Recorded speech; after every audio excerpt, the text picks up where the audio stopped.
All right, thank you. Welcome back to the November 17th, 2022, 1:30 edition of the special meeting of the Board of Directors. Madam Clerk, roll call. Chair Will O'Neill. Here. Vice Chair Heft. Here. Director Connors. Here. Director Hurt. Here. Director Minigar. Director Reynolds. Director Victoric. Chair Wong. Vice Chair Miller. Here. Director Beal. Here. Director Chafee. Director Lombard. Director Murphy. Director Trevor O'Neill. Director Voights. Alternate Goebel. Director Kelly. Director Khan. Director Penaloza. Director Taylor. Director Wagner. Director Chamberlain. Director Victoric. Chair Wong. Director Chafee. Director Trevor O'Neill. Director Khan. Director Penaloza. Mr. Chair, noting the absence of Director Victoric, Chair Wong, Director Chafee, Director Trevor O'Neill, Director Khan, and Director Penaloza, we have quorum on both boards. All right, thank you. So first we're going to go to live public comment. Do we have any live public comment? There are no live public commenters. All right, thank you. So welcome to the second session of the strategic planning workshop. So after the first session focused in on discussion about the larger picture, now we're going to be talking more about our own picture. So we're going to be having TCA staff presentations and our fiscal year 2024 strategic plan discussion. So we're going to be talking about staff recommendations for strategic goals, objectives, and activities. So now I'm going to be turning it over to our acting CEO to kick off the presentations. Great. Thank you, Chair O'Neill.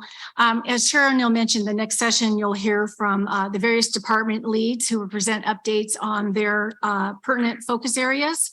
And then staff will be seeking the board's feedback on whether you want either during the presentation or at the conclusion of each presentation, but we want to hear the board's feedback, whether you concur with the activities that we've outlined, or based on the discussion we had this morning with the panel members, are there some recommended changes you want us to incorporate into the strategic plan? So we're really looking for the board's feedback as we develop and update our strategic plan. Again, the goal is to update our plan and bring it to the boards early next year for adoption. And so this year, having your input is going to be very critical to the successful outcome of the day for the planning event for today. So with that, we'll go into our first planning area, which I believe is David Spears, who will talk about our engineering department activities. Thank you, Valerie. Can you all hear me? Great. I'm Dave Spears. I head up the capital programs here. And I wanted to start with a little 7-second soundbite queuing off of what Ryan said this morning to talk about capital projects. Our 3 capital projects that I'll be talking about will enhance the reliable mobility choices that our system provides. So I'll be talking about them in a little greater detail, but that's the 7-second soundbite. We need these projects. So much of what I'll be updating is similar to what you saw last year. I'll read the goal here briefly. Our goal is to support regional mobility by utilizing innovative approaches and partnerships to develop and implement the board's capital improvement plan. We'll incorporate forward-looking solutions for safety, demand management, and environmental stewardship. And in support of this goal, we have these objectives. First, to deliver planned near-term improvements on the toll roads, as identified by the board's adopted CIP. We'll update traffic studies as needed to support the timing and development of future projects. We'll conduct research and pilots and engage industry through requests for information regarding innovative and emerging technologies. And fourth, we will develop innovative approaches and partnerships to enhance and streamline project delivery. The 3 images you see on this slide are the three capital projects I'd like to talk about. You're very familiar with each of these. These depict the traffic conditions that you see on daily afternoon commute periods. On the left, you see the 241-91 and the congestion approaching the 91. In the center is a view of our Loma improvement project on the 241. And on the far right image is Catalina View improvements. I'm going to talk briefly about each of these projects and their importance. First, the 241-91 improvements. This, as you're likely aware, is a median to median express connector. And what it's going to do is provide a choice for folks that want to use the 91 express lanes that are traveling north on our system to directly access those. And what it really accomplishes, or the way it accomplishes benefit on both the 91 and the 241 is, if you can imagine, say 500 cars that want to use that in an hour, and those 500 cars no longer having to weave across 5 lanes in the 91, being able to drop in directly, well, that's going to benefit the flow on both the 91, and it gives them a mobility choice on the 241. So it will improve traffic flow. We're nearly complete on the design. 2023 will be completed in design, advertise the project, begin construction by the end of 23, and we look for a 3-year construction window. We're looking forward to how this will reduce delays in queuing. It doesn't eliminate all the delays in queuing, but it provides great benefit. And it will also improve safety. This is an image from the project location that was taken in 2019. And you can kind of see on this image that queuing that happens in the northbound 241, and the vehicles in the right lanes queued up to go eastbound, the vehicles in the left lanes going around the queue and queue jumping. So many of you are aware that we implemented a queue jumping mitigation project called our Northbound Channelizer project in February of this year. It's been very effective, but I do want to note that it doesn't take away the problem and it doesn't solve the operational issue that persists there. I'll fast forward 3.5 years. I took these shots, or actually my son took these photos out the window when I was driving this route on a Friday afternoon recently, mid-October. So the top left view is just north of the Windy Ridge Toll Plaza. Top right view is a little further down the hill, and you can see vehicles queuing up in the number 2 lane, which is technically the westbound lanes, trying to get into those right lanes. Bottom left image, we're almost to the bottom of the hill, and there's still vehicles cutting across. Bottom right image, you can see how nicely organized things are when folks are behind that wall of channelizers that we put up. And the right lane, people that are wanting to go westbound are able to do it unimpeded. So again, the Channelizer project was effective, but it does not solve the overall project need, which is to provide better access to and from the express lanes on the 91. Second project I'll highlight, you can see the location on the image here. The Loma improvements is to widen a 6-mile section on the 241. It'll add 1 lane in each direction. We planned for this project for a number of years. This is actually environmentally cleared already. And so we're able to start final design. The plan is to get it started in 2023, to start construction in 26, and to have it open to traffic by 2029. And again, the goal of this project is to continue to maintain free flow conditions during peak periods. Without this project, this area is going to continue to get, congestion will get worse. So that's the goal of the project, is to maintain free flow traffic conditions. Our third capital project is the Catalina View improvements on the 73. Again, you can see the location of the project. It kind of starts right about the Newport Coast Drive interchange and then extends to the south over to the 133. This widening will take place primarily at the Catalina View Toll Plaza area. And in the current condition, there's 4 lanes going up the hill. When you get to the toll plaza, there's only 3 lanes that go through. 1 lane drops off into the old cash toll plaza area. That happens in both directions. And there's actually a reduction in throughput that happens because of that lane drop. This project is to push that 4th lane through so that for the project limits, we'd have essentially 4 lanes of capacity in both directions. And it's really going to free up, for a very modest price of capital improvements, it will really improve traffic flow. We got started on preliminary design work and environmental this year. The plan is to complete final design by 2027 and then complete construction by 2029. Again, it's to provide free flow traffic conditions on our system. Another activity we'll be doing is continuing to update traffic studies. And I like to think about this as two different buckets. One is we can utilize available traffic count data to say what happened 3 years ago, what's happening on our system now, and really to look at near-term trends. And then the second bucket is to use a travel forecast model to do longer-term planning. So on the right, you see that I've got Catalina View traffic study listed there. So as we develop that project and go through the environmental process, we have to look at what year opening will look like and what the horizon year will look like. That's a travel demand forecasting activity. We're also conducting in this next year, in the current fiscal year, some traffic studies on the 261.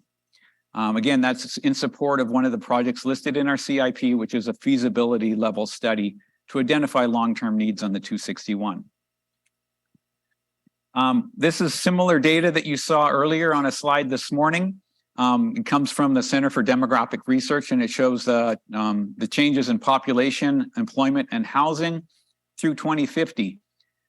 It shows that Orange County's population is going to increase by 4% over that 31-year period. Employment will increase significantly by 12% and housing by as much as 17%. So those types of growth projections will likely translate into additional trips on our roads, additional demand, which is why we are continuing to do traffic studies and update the timing of our studies. So I wanted to give you an example of what has the traffic recovery been like on both the 55 and on our system. And you've probably heard some different things over the last 3 years. The traffic didn't come back at first in exact same pattern as what it was pre-COVID. But when we look now at the data that's available, it's at least on our system and the location on the 55, it's very similar to what it was before. So we took traffic data, average daily traffic in the month of September of 2019, and then in the month of September of 2022. So this first location, you can see it's a 24-hour period across the bottom of the chart. The traffic volumes are on the left side. The yellow line represents the traffic pattern in 2019. So you see a peak, and this is the northbound direction. So you see a small peak at 8 a.m. in the morning, and then in the afternoon from about 3 till 7 p.m. is the afternoon peak. The yellow line again is 2019. The blue line is 2022. And you'll notice that the shape of these lines are very similar. In fact, they're almost identical. And the blue line is only slightly below the yellow line. So that tells us that the volume is almost recovered to the pre-pandemic level, and that people are choosing to make their trips at pretty much the same time of day that they were doing before. So at least for this location, the traffic has really come back to look a lot like it did before. This second location is on Route 55 at Chapman. Same typical pattern as what I was saying before. The yellow line is slightly higher than the blue line, meaning pre-pandemic, the volumes were slightly higher. And the time of day that people are choosing to do their travel really mirrors what it was doing before the pandemic. All right, another activity that we are continue to undertake, which was listed in our 7-year plan, is to do research studies and pilots. So staff took some time to look at different areas that we may want to conduct research and pilots. And we also brought this topic forward at a joint capital committee a number of months ago. One of the things that we heard from the committee was, why don't we reach out directly to industry to see, via a request for information, to see what industry is interested in doing, rather than applying and using our own resources? Can we take advantage of some of their interests? So that's one of the things that we're planning to do in the coming year, is to develop an RFI and to seek industry input.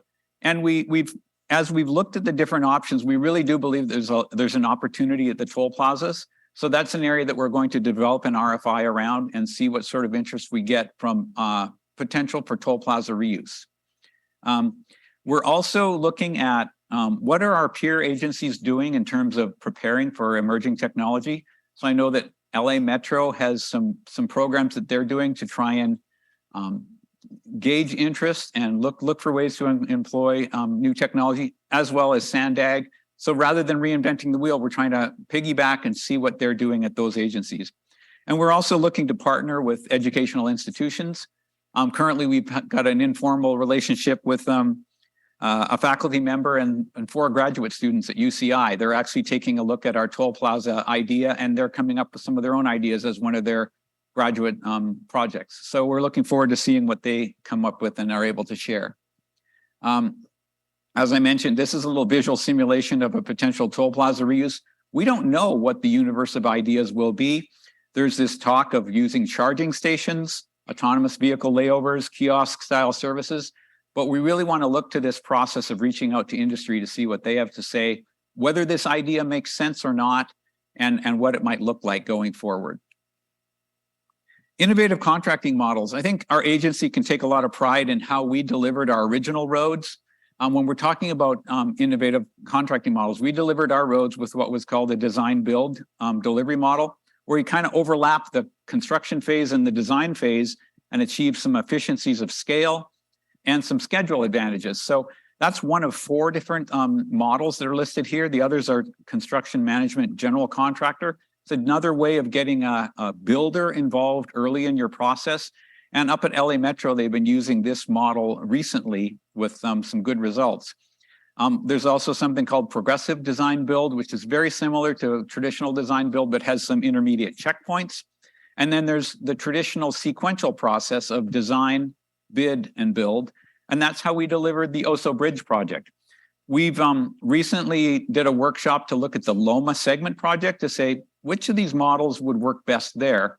And based on the criteria that we evaluated with the help of some of our consulting staff, we determined that the traditional design bid build approach is the most appropriate method to look at for delivering the Loma segment. So we'll continue to do that type of activity to assess what's the best model to deliver our projects going forward.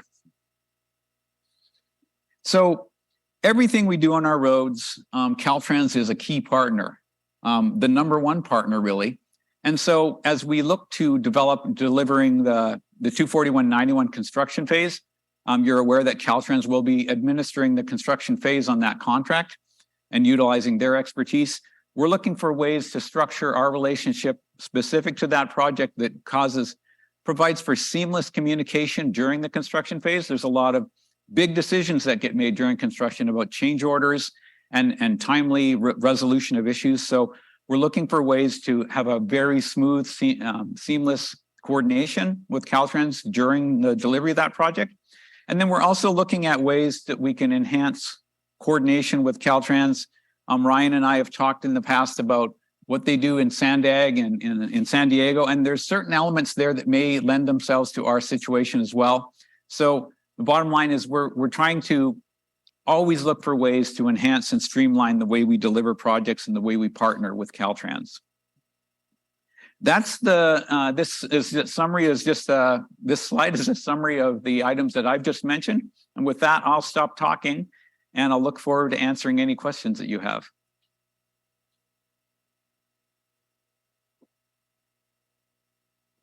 Thank you. I just had a question about the design bid build type of contract. Is the bid portion of that, is it open bidding to other companies at that point? Yeah, exactly. So in that scenario, like for Oso Bridge, we completed the 100% design, then we advertised the job. So we bid the job for construction contractors, and it's a low bid selection process, award to the low bid, the lowest qualified bidder, and then go into construction. So it's a very sequential process. It can take a little longer than the other models, but it also allows the contractor to bid on something that's a fully developed, fully vetted design. Okay, thank you. Mm-hmm. This is yours out. Okay, Director Reynolds. There's a button on top, I think. It's you pull it towards you. No, It's hard to see. yeah, on the top, pull it. There you go. Thank you. Does that work? Yep. Yes. Okay. Thank you for the presentation. I was curious for the research studies and pilots, when you're soliciting ideas for that, are there a specific set of goals you're trying to accomplish, or how do you, or is it just sort of a blanket, like tell me your ideas for potential reuse of the toll? Well, in the case of the toll plaza reuse, we actually conducted a study a number of years ago that was sort of a very cursory look at what's possible at the toll plazas. Nothing ever really came of that. We had the study available, and more recently we started to look at it again and say, in light of emerging technologies. So that was done, I think, 6 or 7 years ago. Now that there's a lot more electric vehicles on our roads, and we also had mentioned last year at this same planning conference, we had the Electrion, who have this idea of providing coils in the pavement to charge electric vehicles. Well, so the question becomes, as emerging technology comes along, which of those technologies might we want to think about to maybe embed in a project that we're doing? So I guess to answer your question, what we went back and did in the last year was look at what are those kind of ideas that are highly speculative that maybe are a little not ripe for us to be looking at yet, and what areas do we think maybe we would look at now? And we think that one thing that's clear at the toll plazas, there's a lot of unused space. We're not going to be using it for toll points anymore. So is there an opportunity? Now, trying to get at that answer, we could be speculative ourselves, or we could reach out to industry and say, what do you think? We heard this morning that I think it was from the gentleman from Rivian, they're looking at not only delivering electric vehicles, but where does that electricity come from? And the question becomes, does it make sense for us to provide remote charging on our system? Or is that not even an idea that the industry would consider? We can't answer that without reaching out to industry. Okay, if I could just follow up. So I was curious if there was a specific thing we're trying to accomplish, and it sounds like not, which is No, fine, it's right? not. There's a number of different things we could, attracting more customers to generate more revenue, generate revenue a different way, try to reduce VMT somehow, right? There's things that could be in conflict, but it sounds like it's more of a exploratory phase. What are things we can do? And then we would evaluate. Exactly, but I do think you hit the underlying principle is if it's not something that might attract more trips to our roads, if there isn't sort of a benefit to the mobility for the region, then why would we invest the time and energy doing it? So we would like to improve mobility in the region, and if we attract more trips to our roads, that may be a way of doing that. Okay, that's helpful. Thank you. Great. Director Wagner. Thank you.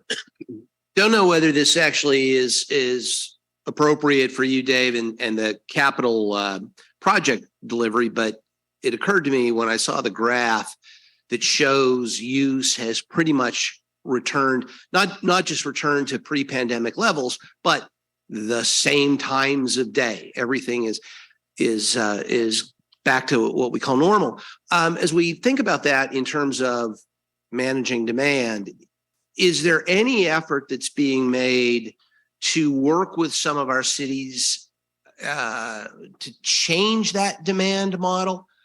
Quick example, one of the things I talked about, we never got around to doing it when I was mayor, because it is hard to do, but is work with businesses and say, all right, let's get your delivery trucks, off the road during the peak commute hours, and, just rearrange your schedules. Is there any effort to work to change those hours? Because then we can maybe free up a little bit of capacity if we're shifting various things, work schedules, maybe delivery schedules, whatever. I think that's a very good question. And I think that's maybe one of the outcomes that's happened with COVID, where some people have gone ahead and been able to shift. Like I said, the traffic pattern has been the same, but no, we haven't undertaken that ourselves to my knowledge. And I don't know if anyone else wants to comment. Yeah, I think Supervisor Wagner, you raise a really good question about, changing travel behaviors, and that would obviously free up access to facilities, our roadways and others. I think that's a really big undertaking that we have to have with our other partners, probably even the freight and goods movement industries. There's obviously some underlying consequences that maybe we don't realize today, but I think that's a really good discussion to have, because we cannot keep building our way out of congestion. I know the state has policies to improve on environmental objectives. So I think trying to change behavior is going to be a really big step in the right direction.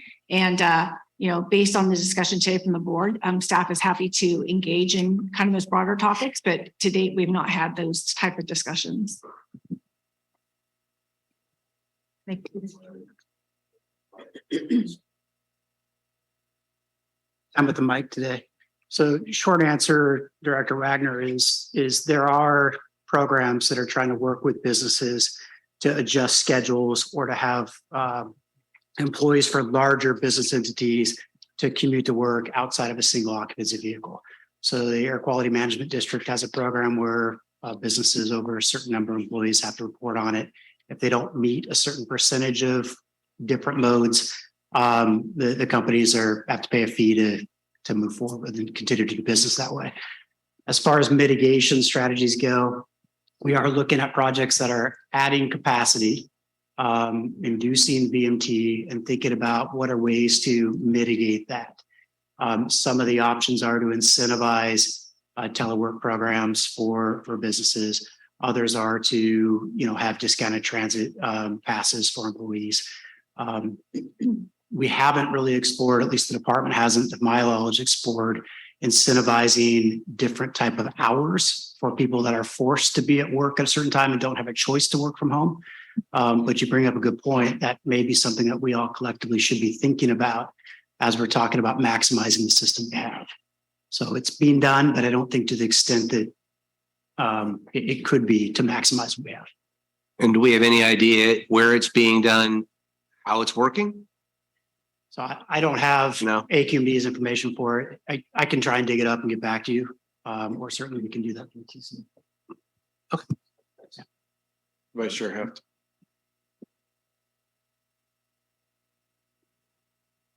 Thank you for your presentation, Dave. Appreciate all the information. I was happy to hear that the design is nearing the end stages. That's good because I know that was an area of a lot of discussion previously. I don't sit on Foothill Eastern, so I'm not privy to a lot of the information. So this is really good.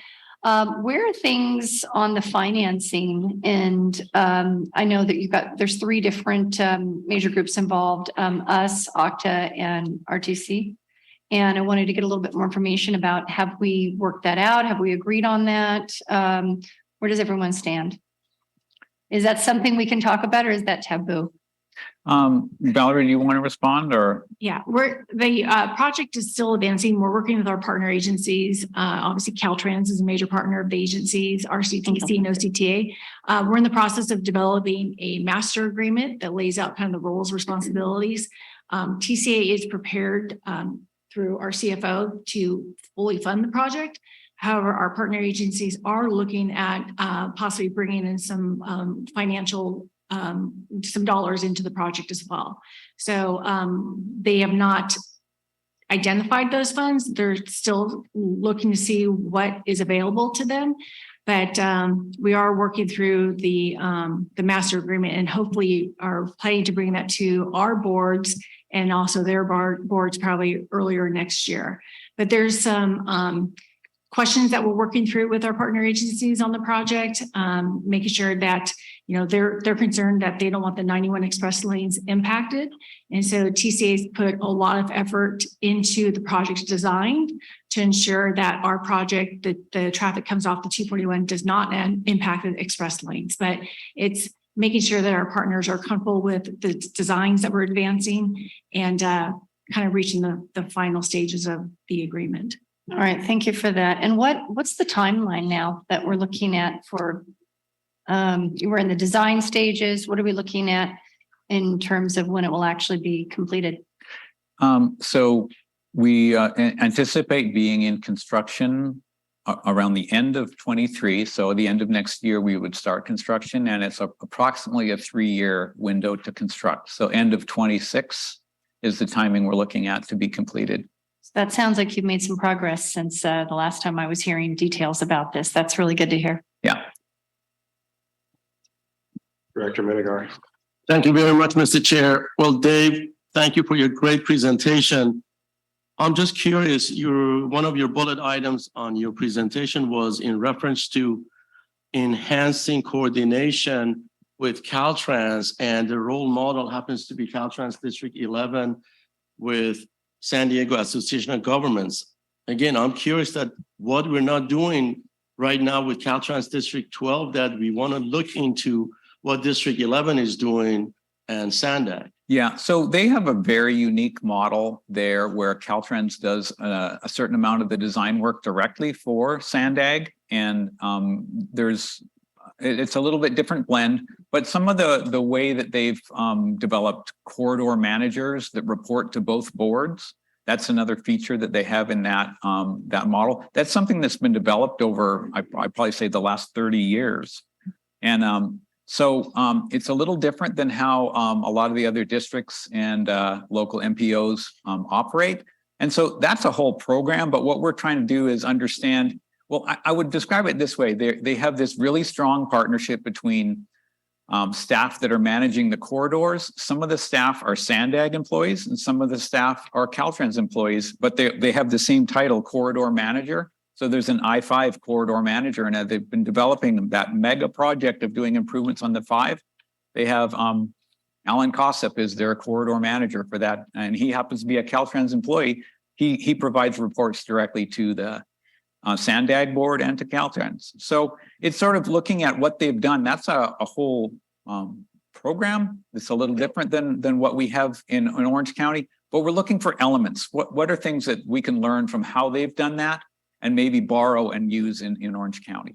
So my conclusion is that if you're going to be applying that method of coordination, are we going to be expecting the construction of 241-91, construction of 241 Loma Place, and also construction of 73 Catalina, roadway improvement to be done, completed faster, and hopefully to save some money?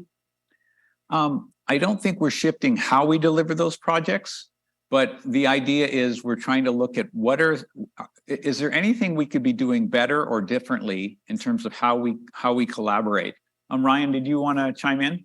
I think the short version is we know there's probably some improvements we can make in our processes and how we work together. And so we mentioned the District 11 model as one business case that we want to explore, certainly isn't the only. Several years ago, we used to have a dedicated office chief for the toll road projects. We got rid of that when the Foothill South extension got delayed and the like. So we're looking at what we can do to help streamline that and also have continuity with staff. So it's not different staff every 6 months reviewing, submittals from TC and the like. I would say there's a lot of options to consider. And the goal is to try and figure out how we can work better together to see some process improvements. Thank you. Great. Okay, Director Voights. Thank you. Obviously, we've been talking about it for some years now, but the Loma Improvement Project, as we go into improvement, that's starting in 2023, the end of that we start final design, start construction 2026. We've got the whoopie-doos, the settling in the infills of that location along that ridge there. And we've been talking about looking into possibly putting water liners down there. Would that be done before we do the actual improvements of the widening of the freeway? I think that Ryan and Caltrans might want to chime in. I think that you guys are involved with that, so.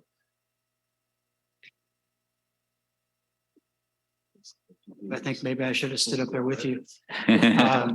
So Partners.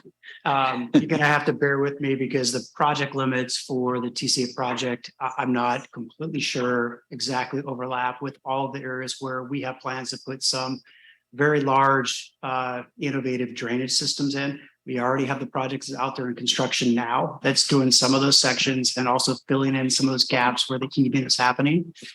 So I'd ask that maybe I can get back to you on whether this overlap with the Loma project or not. But yes, we plan on improving that situation with the pumping and heaving. And so that was just settlement that basically settled in those ravine type things because of the water. I wouldn't say it was just settlement. I think it was water intrusion and clay soils pushing the pavement up in some cases. All right. Okay, thank you. And then my last question, on the 241-91 flyover, are we going in any certain direction with construction management or design build, progressive design build or design bid and build? We're far enough into that process that we're using the design bid build model. So we're nearly complete the design. And once that design's all finished and Caltrans has finished their review and, putting their final polish on the package, Caltrans will issue the project for bid. And that the timing's sort of mid next year. Okay, thank you. I need to use the word whoopie-doos more often. Whoopie-doos. That's a new one, dudes. Well, when my daughter is in the back of the car and I'm going over there, they feel like whoopie-doos to her.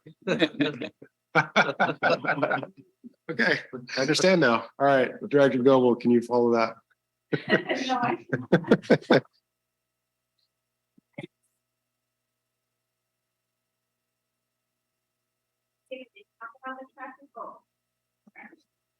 When we talk about traffic recovery there, they say that traffic, even though the traffic's returning, it's not following the same loop because people are coming in at different hours now. So it's kind of a more steady traffic flow. Is that changing now?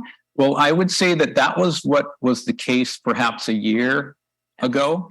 And what we're seeing now, at least, we've actually got those same sort of graphs on different locations on the 5 as well.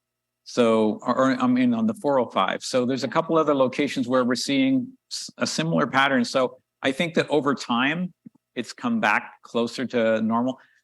There's no question that there's some changes and every road's a little different. So it's not that what OCTA has shared is. I just think that maybe that's older data. So this is that. It's possible. Okay. It's possible, but we have access to this PEMS traffic data. So if there was an area of particular interest, we could certainly look into it for you as well. Oh, this is just from a few months ago. So it's just interesting to see how it's already changing and going back to normal. I'm going to ask with these new projects that TC is going to be delivering, are we going to also be delivering the TCMs?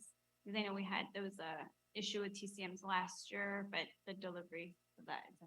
Can you talk about that, please? Yes, I can answer that. So we did work with OCTA and SCAG, and so the TCMs off of our original projects were removed and substituted out with signal improvements in the various member cities. And so that has been taken care of. These projects are not TCMs currently. When the board decides to move forward with fully funding the project, then they will become TCMs again in the future just because of the fact that they're priced facilities. But we're going to be far enough out into the future that we won't be under the same kind of time crunch we were the last go around. But they're currently not TCMs, but they will be in the future. Okay, so but is TCA, I guess, promised to deliver some TCMs in the next couple of years? We worked with OCTA when we did the TCM substitution, where we agreed TCA would deliver the Loma project and Catalina View by 2035. And if we were not able to deliver the projects, we would find an additional substitute project that would provide equivalent air benefits and also traffic benefits. Okay, great. Thank you. Yep, Director Reynolds. This time. Sorry, I had one more and I'm not sure. I think it falls in this category. One of the things we're seeing a national trend in terms of roads and highways is increase in collisions and fatalities. And so I actually don't know what the data here. I'm assuming since we haven't talked about that much, there's not a big safety issue on our roads. But if not here, do we have a goal around improving or maintaining safety levels to make sure that there isn't an increase in collisions, injuries? So I'm not aware of a specific goal that we have, but I will say that as we develop a project report and the project approval documents, an important element of those is to look at the accident rates on the facility. And you also look at is anything that we're going to be doing going to improve or address specific those rates. So it's embedded in the project approval process, but we don't have a specific goal that says we're trying to improve it by a certain amount or per se. Okay. I'd be interested, again, I'm not sure where this falls. I'm assuming it's you, but I'd be interested in just what our rates are. And then possibly seeing something like that. Yeah, I could provide that data because we have some data like that in the, like for the 24191 in the project report would be some information. Okay, great. Thank you. If I may, we do, through our tolling operations, you'll hear a discussion later today from Vinny Valdez, where we're talking about implementing additional features on the road for safety. And obviously with Caltrans, safety is a priority for their projects. So I don't know if Ryan wants to say anything, but that is something that we are always considering when we're advancing projects. If I may, I'll just say our goal is 0 fatalities on the state highway system. And that's what it's been, 0 fatalities for a number of years. We monitor safety on all of our corridors. So if we notice a corridor has a higher probability per percentage of fatalities or severe injuries, we initiate projects at our level to make some improvements to those. I will say that TCA has been a very good partner and understanding that when we're asking for additional safety features, when projects come online, it's not a hard argument back and forth. I think TCA leadership understands the why behind it, and that we're all here to make sure we're making improvements in the system to keep the public safe. And the last thing I'll say is we are switching from sort of this reactive safety monitoring to more proactive safety monitoring. So we're trying to address wrong way driving by using technology like video cameras and detection to notify drivers that may be impaired or didn't know that they went the wrong way, that be flashing red beacons to say stop. We're also doing proactive safety with near miss collisions with cars using video technology as well. And lastly, I have acute focus on pedestrian, bike and ped fatalities and trying to be more proactive when it comes to those near misses or the catastrophic fatalities for the bike and pedestrian community. Yeah, all of that sounds great. I'm really happy, especially with some of the recent changes at Caltrans. I'm curious if we should be mapping the 0 fatality goal, right, as we're designing roads. So No, that's that'd be nice to see. All right, thanks. All right.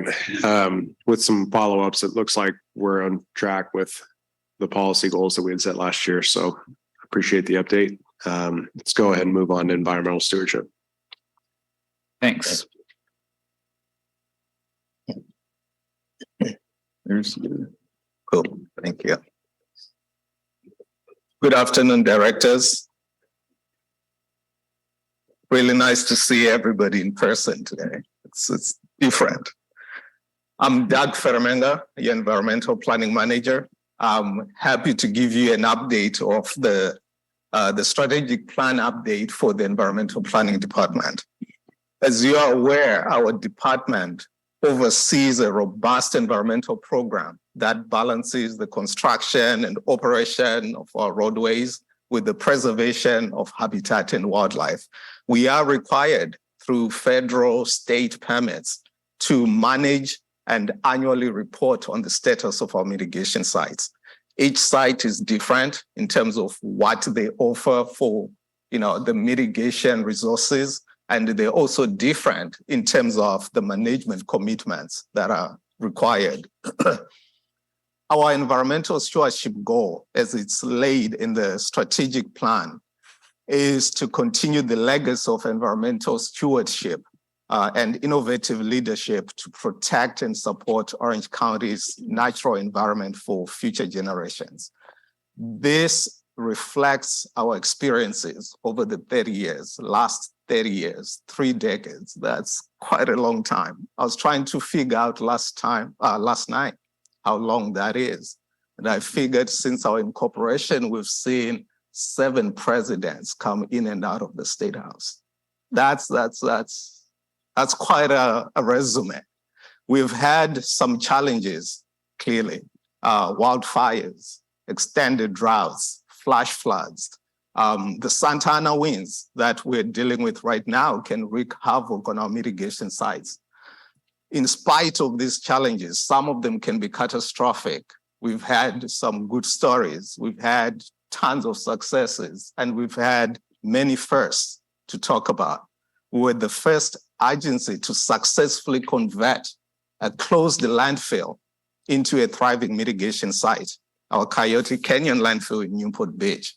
We're the first agency in the county to erect a special wildlife protection fence on our State Route 241. The first agency in the county to institute a pilot cattle grazing program on our Live Oak Plaza in Trabuco Canyon. The major takeaway or my main message to you today is that the state of our mitigation sites is strong. I've always wanted to say that. It makes it really official, right? And moving forward, your staff is committed to making sure we maintain that through the strategic plan duration and beyond. The objectives to support this goal are laid out in this slide, including the incorporation of environmentally friendly approaches, as well as implementing science-driven, beneficial conservation projects and programs. Our strategic plan lays out 5 different activities, from the active management of conservation lands, planning and implementation of recreational uses with projects and programs, with our environmental projects and programs, education and knowledge sharing, additional wildlife fencing to protect our drivers and wildlife, and the long-term management of our perpetual obligations. The first activity, management of conservation lands. Our agency have jointly conserved over 2,100 acres of open space across 17 different sites. We are continually looking for innovative, cost-effective ways of managing our lands. The cattle grazing program at Live Oak is just one case in point. The photo you see on the left was taken in February 2021 when we started this program. The other 2 photos represent the site today. In the middle photo, you can see how the program has been able to reduce the dry weeds, mostly mustard, and other non-native dry grasses that were on the site. You can see them almost covering the cattle in the first picture. We're able to reduce that to where we reduce that, as well as the associated fire risk. We are also able to open up the ground to where we're now seeing native vegetation growing. The photo to the right, or the last picture there, shows the native shrubs and riparian habitat that we have on site. It responded with some new green growth just after the first 2 grazing events in the first year. So this program has been going beyond expectations, if I may say. We will continue this program and complete the 3rd year of the pilot study next year. We'll bring our results to the Joint Environmental Committee and subsequently to the board. At that time, staff will be looking at the board for direction as to the future of this program as an additional tool in our land management toolbox. Another example of the management of our conservation lands is our Upper Chiquita Conservation Area and Mitigation Bank. This site is located in Rancho Santa Margarita at the intersection of State Route 241 and Oso Parkway. At 1,158 acres, this is the largest of our mitigation sites. Like all our other mitigation sites, we are required through our federal and state permits, as well as the mitigation bank instrument, to manage and annually report on what's happening on this site. Some of the activities that we have to conduct include the general site evaluations and reports that we have to do annually, bird surveys, habitat health assessments, site management activities that include invasive weed control, repairing the roads, maintaining the perimeter fences, and daily patrol services to deter trespassing activities. We have been successful in managing this site, so successful actually that this year, the resource agencies, both the federal and the state fish and wildlife agencies, instead of extending our management authority for another 5 years, that's what we've been doing every 5 years, they've been giving us the authority to manage this site. They authorized us to manage this site in perpetuity, or until the time that our boards decided to transfer the land management responsibility to a 3rd party. So that was a big recognition by the resource agencies as to our ability to manage our lands like Upper Chiquita. Moving forward, staff will continue to coordinate with our partners to identify potential projects and programs that will protect our mitigation sites from the dangers of wildfires. We'll continue to look for projects such as hardening our roadways to prevent roadside ignitions. Staff is looking forward to initiating before and after studies of our select mitigation sites. Some of our sites, Bonita Creek Canyon, Coyote Canyon, Upper Chiquita, they're now home to some of the largest populations of gnatcatchers, cactus wrens. These studies will help us quantify the benefit and actually look outward to see what our contributions to the regional conservation efforts have been. These studies will also help you, our boards, as you deliberate on the future of our mitigation sites. Collaboration opportunities. You hear us a lot talking about collaboration. That's one of the exciting things for us. And I'll say as good as we do what we do, the land management, there's always room for improvement. There's always room to make things more efficient. The way we do that is by sharing information, learning what other people are doing. And then we continue to grow as a science community. We see opportunities, for example, at our Saddle Club to do such concepts like urban gardens. Done on a larger scale, this can be a good food source. But for our purposes, this can be really good for biodiversity. Urban gardens can be habitat for our pollinator species, birds, bees, butterflies, bats. So we're looking forward to looking at such programs, and this will also get the communities involved as we work on these projects. Our next activity is planning and implementation of public recreation. Staff's advancement of the site use plan at Saddle Club that was approved by the board reflects on the board's desire for us to open up our mitigation sites to public recreation. Due to the federal and state permits and restrictions that we have, none of our sites, all the 17 sites, none of them allow public recreation. I'll say with the exception of Bonita Creek, where we have a public trail that goes through it. But none of our other sites allow for public recreation. The plan that we have at Saddle Club, which is the site that's not yet tied to any specific project, is to have a plan that balances habitat conservation, wildlife usage, and public recreation. The plan and the hope is that if we are successful here to show that habitat conservation and public recreation are not mutually exclusive, they can coexist if they're planned and implemented right, we'll be able to go back to the resource agencies and start the conversation about opening up our other sites. But the resource agencies, they have a specific mandate, protection of wildlife, conservation of habitat. They want to see the math. They want to see the science that will say, if we mix the two, this will work. So if we're successful with projects like Saddle Club, then we'll be able to start that conversation. The next activity is education and information sharing.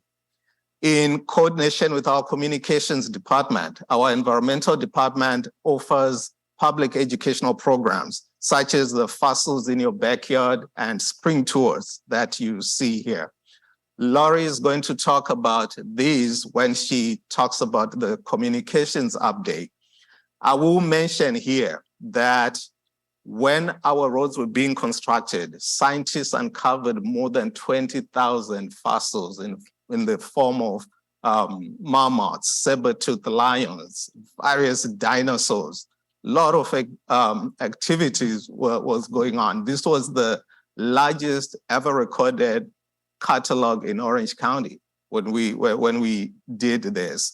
The fossils that were uncovered represented a prehistory of Orange County, spanning over a 90 million year time frame, going all the way back to the Jurassic period. Our agencies not only preserved these resources, but they continue to share the experience through public programs like this, through community events, through exhibitions. Actually, before I go there, let me say one more thing about this program. Scientists, they spent tens of thousands of hours on the sites doing the digs, right? You know, they use their little toothbrushes. I don't know what they're called, so I call them little toothbrushes. So they use those, but that's not the cool part. We had K-8 students join them on the site and actually did that. How cool is that? I don't know any public agency that has done that, but I thought that was pretty cool. Now, yeah, I'm sorry, she does that every time she hears my voice. But so this video shows some of the wildlife that use, you know, the undercrossings that we have on our system and call some of our mitigation sites home. This is just a handful. Mountain lions, bobcats, deer, coyotes, these are the ones that you often hear about. We have a whole lot more. Just our Upper Chiquita area, we have recorded over 38 mammals, reptiles, amphibians, in addition to about 124 different bird species. Now, when we're talking about wildlife connectivity, there's the physical connectivity where you use culverts, use bridge undercrossings, overcrossings to connect to different areas. There's also functional connectivity where these animals actually successfully use, you know, the physical connections, right? So how do we do that? Well, I'm glad you asked. Researchers at National Park Service, UCLA, UC Davis, that we work with quite often, have warned that the Santa Ana mountain population will become extinct in less than 50 years, unless if we work on connectivity. So it's one thing, building the physical connections, right? And right now for the Santa Ana Mountains, we're working in a regional collaboration to see what connections we can build over the 15. But you need to make sure that these connections are actually functioning. This is where projects, if designed properly, like our State Route 241 wildlife protection fence, that funnels animals from the roadway to these undercrossings, ensures that the functionality is there. In the last 5 years of monitoring, we've been able to reduce vehicle wildlife collisions on the State Route 241 by 100% for mountain lions, deer, and bobcat, and over 95% for coyotes. The idea is for us to continue looking for opportunities as we advance our CIP projects into construction to add more wildlife fencing like this that will direct animals to our undercrossings. We also leverage opportunities for federal, state, and any other available funding that we can use in order to add this fencing in other areas of our system. Lastly, it is important that we develop a framework for the long-term management of our mitigation sites in order to comply with our permit requirements and our perpetual obligations for the protection of habitat and wildlife. As part of the upcoming fiscal year, staff will start to develop an inventory of our mitigation lands in order to understand the long-term requirements of those sites, understand the contiguous land uses, who owns the contiguous lands, start to develop a list of potential land managers. So in the future, if our boards decide to transfer the land use management responsibility to another entity, we will have the framework in place. In summary, staff will continue to explore science-driven activities that will help our boards make informed decisions about the agency's environmental stewardship activities, whether it's the active management of conservation lands, implementation of recreational uses where feasible, sharing education and information exchange, where there's the additional wildlife fencing for the protection of our drivers and wildlife, or the long-term management of our conservation lands. We're looking forward to hearing any ideas that the directors may have as far as our environmental program is concerned, and we'll be happy to answer any questions that you may have. Thank you. You. Afterward, I'd actually like to know what TCA's role was on Coyote Canyon. So not today, but that'd be interesting to me. Okay. All right. Perhaps we'll just go back this way now. So Director Boyce. Thank you. Probably one of the highlights of today. I love hearing about what we're doing for the wildlife. The Saddle Club was a great step forward to that project. Do we have a time frame on when that the equestrian people might be able to get back on property there to go use any trails through that? I've been asked that quite a bit. Yeah, I know. We received quite a few calls on that too. So we are currently working with the county to get our site development permit. So once we get that, then we'll be able to get on the site and start the actual work. So we are hoping we'll go through that process this fiscal year. And hopefully by end of this fiscal year, we'll have done the prep work. And in the next fiscal year, we'll start to actually have people come on the site. Now, and my second follow-up question is the Live Oak grazing project that we have there on the corner of Live Oak Canyon and El Toro Road, neighboring my city, and I'm a huge supporter of that. Was that a pilot project according to state allowing cattle grazing on mitigation property? No, so that was we brought to the board, and we wanted that. We had never used cattle grazing on any of our sites, so the board approved it as a pilot, a 3-year pilot grazing program. So we wanted.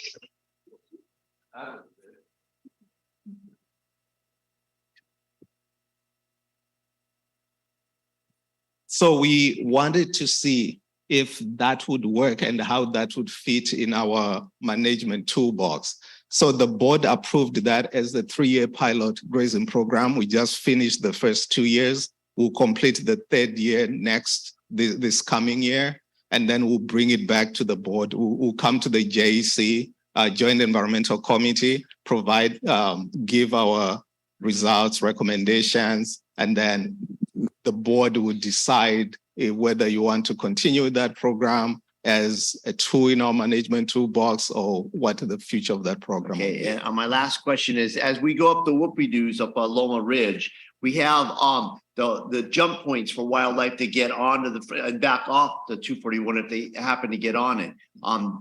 Fire damage some of those points. Are those all been repaired and back up operational? So we continue to work with our partner Caltrans as they work on that project. So they are in the design phase. They had to treat it as a new project. Part of it is to change the burning material, the wood. So they're now using non-flammable material. So we're working with Caltrans to do that. I believe they're in the 65% design now. So that'll be coming online soon. And you have it in your report here that we're going to add additional fencing somewhere. Where is that targeted at? Yes. So as part of our mitigation, we're going to do it. The portion that we have right now is from the 261 to the 91. We still have the Loma section. That is another one of our mitigation commitment. And the idea is we'll continue to leverage federal state funding to see if we get funding, then we can put them elsewhere on our system. When we worked with UC Davis, we prioritized our entire system in terms of areas that would require fencing in order to funnel those animals to the safe undercrossings. So we will go down that priority list as funding becomes available. Thank you. Director Vinegar. Thank you, Mr. Chair. I do have 2 specific questions. The first one is that based on your annual surveys, or I don't know if you do it on an annual basis or every 5 years, what is the count for the mountain lions? So that one we don't do annually. So they are estimates that the researchers have. So right now they estimate that in the Santa Ana mountain range, we have between 22 and 30 adult mountain lions. And then there is a formula that they use based on the reproductive rate to say how many can be in there. There is a study going on right now with UC Davis and others where they're using scat dogs. So they will use the DNA in that to try and determine the density and the numbers of mountain lions. So these numbers that we're dealing with, these are numbers from quite some time back, probably the 2000s when Pitt Breyer and others did that. So that's not something that you do on an annual basis. Like the populations is really hard to do. So it will take time, but there is a current effort where they're trying to look at that right now. My constituents ask me about 73 Toll Road because we do get a lot of deers, we do get a lot of bobcats and a lot of coyotes that they come to our city through the right of way of the toll road. So to be specific, within 73 right of way in that area, I mean, how many mountain lions? So we don't have mountain lions on this side or on the 73. There was the most recent one, now tagged M317, was one of the mountain lions. It actually crossed from the Foothill Eastern side. Somehow managed to cross the 5, somehow ended up in the 73 area. But that was the first lion that has been there for years. We used to have the San Juan Hills mountain lion population that became extinct some time back. So there hasn't been any mountain lions on the Laguna side until that M317 earlier this year. And that was relocated, by the way, back to Silverado Peak. So as far as we know, there are no mountain lions on the Laguna side. And my second and final question is in reference to the objective of this workshop that all of us happen to be here. We are laying the ground with regard to what is going to happen or what's going to be on the agenda for this quasi-organization for the next 7 years. Having said that, when all these toll roads were built back in late 80s, a lot of them were built from structural engineering perspective and because of compliance and conformance with the EIS and the federal EPA and other organizations to have them way elevated, which would have already added a lot of construction cost to it. Now, my point is that we have a lot of conservation areas within the jurisdiction of this agency. And I've been at Upper Chiquito Conservation Land quite a few times. What can we do for all these open areas for the public to take advantage of not only the beauty, but amenities that we have when we finalize our decision-making with regard to this strategic plan? Feedback we're looking for from the directors today is, do you want us to proceed with continuing to look at opening up some of these mitigation areas to the public? Right now, we do limited access tours to the public, working with grades K through 5 and even high schoolers. And I said, we're looking to restart that in the next fiscal year. I think you'll hear from Roy Olin today kicking that off.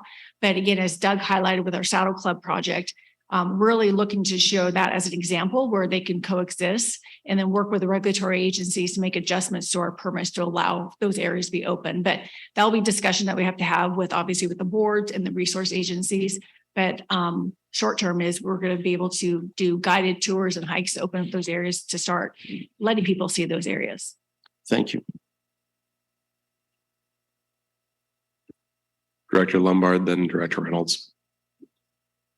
Lines are fun to talk about. I've got a question about lines as well. So do we have any discussions ongoing about like deploying technology in our passings, our underpassings, overpassings to track the cats? I mean, we've got, when we tag them, we can see them on camera, but Is there anything like that happening right now? Yeah, so we work with UC Davis, and they actually go from the 91 all the way through the Eastern Peninsula to the Mexican border. So right now they have 8 cats that are tagged, so they have collars on them. And those cats are in the Santa Ana mountain range. So we actually see them. You can track them up to like 5-minute intervals. So we see them crossing the 241, and we can tell which under crossings are being used often, which ones are not being used. So they do have cats that are collared and are being tracked. Okay, good. We've had a couple come into Tustin, and my hope is that our connectivity is not causing these cats to make it into our urban areas of our cities as well. So if we find out that a passing is a problem, we have that technology to be able to figure that out. Yeah, we do. And usually, the ones that end up in residential areas, those are typically the juveniles that are still trying to find their own, lay of the land. And so if they're already competing mountain lion or adults in the areas where they are, they'll start dispersing. And those are the ones, and typically those are not even collared yet. So people will end up seeing these animals in areas where they're not supposed to be because they're still trying to feel the lay of the land and find their own areas that they can call home. Okay, thank you. Yeah, thank you. I just wanted to express my support for pursuing different ideas and opportunities for public use and recreational uses. I know we'll learn a lot with the Saddleback Club, but I think it's a beautiful story that I don't think is people are aware of enough. I think every time you do this presentation, I'm like, oh yeah, that's great. We should talk about that more. And so I think I would be very in support of leveraging this program for, improving TCA perceptions of TCA, the education, K through 12 education, and then also research opportunities. For other folks' awareness, one of the things I'm really interested in is collaboration with some of Costa Mesa's projects. We've got 200 acres of land with similar habitat that we need to restore, and we'll be pursuing that. So we're interested in some lessons learned from the expert team here. And then there's, of course, 400 acres at Banning Ranch that are going to go through restoration in the next few years. So there's probably some really good information sharing and collaboration, because I know the habitats are very similar. So fully in support of the program and fully in support of looking for more ways to both educate and engage people in that land. I've mentioned the City Nature Challenge before, and I'd love to see us participate in that. That's a 4-day global BioBlitz in April, I think, usually April, May timeframe. And I think it would just be really great press for the TCA, an opportunity to talk about the incredible wildlife here. Thank you. All right, seeing no further. Awesome. So I think similar comment, looks like we're on track with our goal from last year. So appreciate the update. All right, we'll go into tolling technology.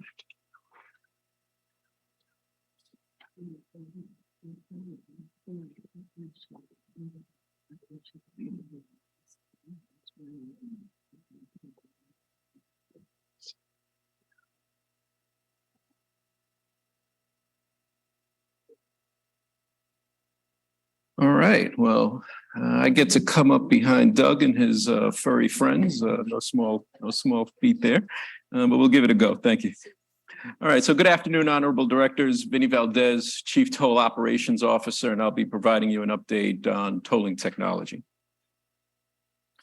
For tolling technology, the strategic plan's goal is to protect revenues and employ new technologies and innovative strategies to realize cost efficiencies. Hope if I advance the slide. There we go. Okay. For tolling technologies, the strategic plan's goal again is to protect revenues and employ new technologies and innovative strategies to realize cost efficiencies, improve on-road communications, and enhance safety and mobility. Towards these ends, the strategic plan identifies these 7 activities that I will update you on today. First is completing an assessment of current roadside systems and advances in on-road toll collection systems. Then exploring on-road safety enhancements by evaluating wrong way driver detections. I knew it. Okay. Then conduct pilots to evaluate integrating roadside systems with connected vehicle technology. Then continue our cloud migration strategy to reduce capital and operational costs. Then explore alternative technologies like Bluetooth beacons as an option for increasing customer convenience. Piloting the use of blockchain distributed ledger platform as a more efficient interface model to support both interoperability, tolling interoperability at state, regional, and national levels, and also to support mobility as a service, the mobility as a service concept with our third-party account holders. And then lastly, researching trip-based pricing capabilities. So starting with performing a roadside assessment. During the past year, we've released a request for task order proposal to the 4 firms on our consultant bench and selected HNTB to perform this assessment. Their experts are reviewing our current tolling system now, along with our strategic plan, goals, and objectives, and will evaluate how industry and technology trends, some of which we were speaking about today, influence what TCA wants for its next tolling system. They will prepare a report presenting options and requirements for upgrading or replacing the current tolling system to prepare the agencies for the future. This assessment is expected to be completed around February, which will position us to potentially include costs for implementing some or all of their recommendations in our next year budget. And with board's approval, we could potentially begin implementation as soon as the fiscal year 24-25 timeframe. For on-road safety enhancements, and in particular, wrong way driver detection, as Director Chamberlain was speaking about before, right? In support of those efforts, we've issued a request for task order proposal. We've also received 4 responses, and we've selected Fagan and their subcontractor Stantec to perform the assessment of wrong way driver detection systems in use today and make recommendations regarding which system would be right for TCA's roads. Our selection was presented to the Joint Toll Operations Committee, and the item was approved in their last committee meeting to advance to the full boards for consideration. Should our selection receive board's approval, we anticipate beginning this evaluation in February and concluding in fiscal year 24 around November. This will position us to review the results with Caltrans and with California Highway Patrol and bring recommendations forward to the boards for approval. And then lastly, potentially begin implementing desired options in the late fiscal year 24-25 timeframe. For connected vehicle piloting, this past year, we entered into an agreement with our largest fleet customer, Verra Mobility, to do some testing of connected vehicle technology. Verra Mobility has millions of rental vehicles registered in their account with us. And for this testing, they will be supplying the vehicles and the technology. Specifically, we are collaborating with them to test the technology, to see if it can be used to, number 1, detect a toll point, 2, determine classification of the vehicle, and 3, submit a toll transaction. This testing is of mutual benefit to both TCA and Verra Mobility because it seeks to assess the extent to which connected vehicle technology can be leveraged to reduce the need for transponders and/or license plate reading, which could potentially lower operational costs on both sides. We have just begun coordinating with them on this testing and anticipate being complete before the end of this fiscal year. Then at that point, looking ahead to fiscal year 24, we can assess the results of that testing and determine if we want to do any additional testing, perhaps with additional fleets or perhaps other applications like work zone safety. For increasing use of cloud computing, this past year, we've been exploring whether upgrading our phone system to cloud technology would make sense for TCA, particularly given its investment in the on-premises system that we're using today. On this initiative, I want to note that we did not need consultant support to do the research. We have the necessary expertise and bandwidth to perform this review ourselves. And we've made a determination that upgrading to cloud technology will provide the benefits of, number one, enhancing our customer service capabilities so that we can operate more efficiently and offer a higher level of service to our customers. And then two, also lowering, at the same time, lowering our internal IT support burden by retiring the considerable amount of hardware and software used by our current phone system. We are preparing right now to bring the results of our review to the Joint Toll Operations Committee. And then looking ahead to fiscal year 24, with board's blessing and approval, we anticipate proceeding with implementation this fiscal year and completing it by early next year.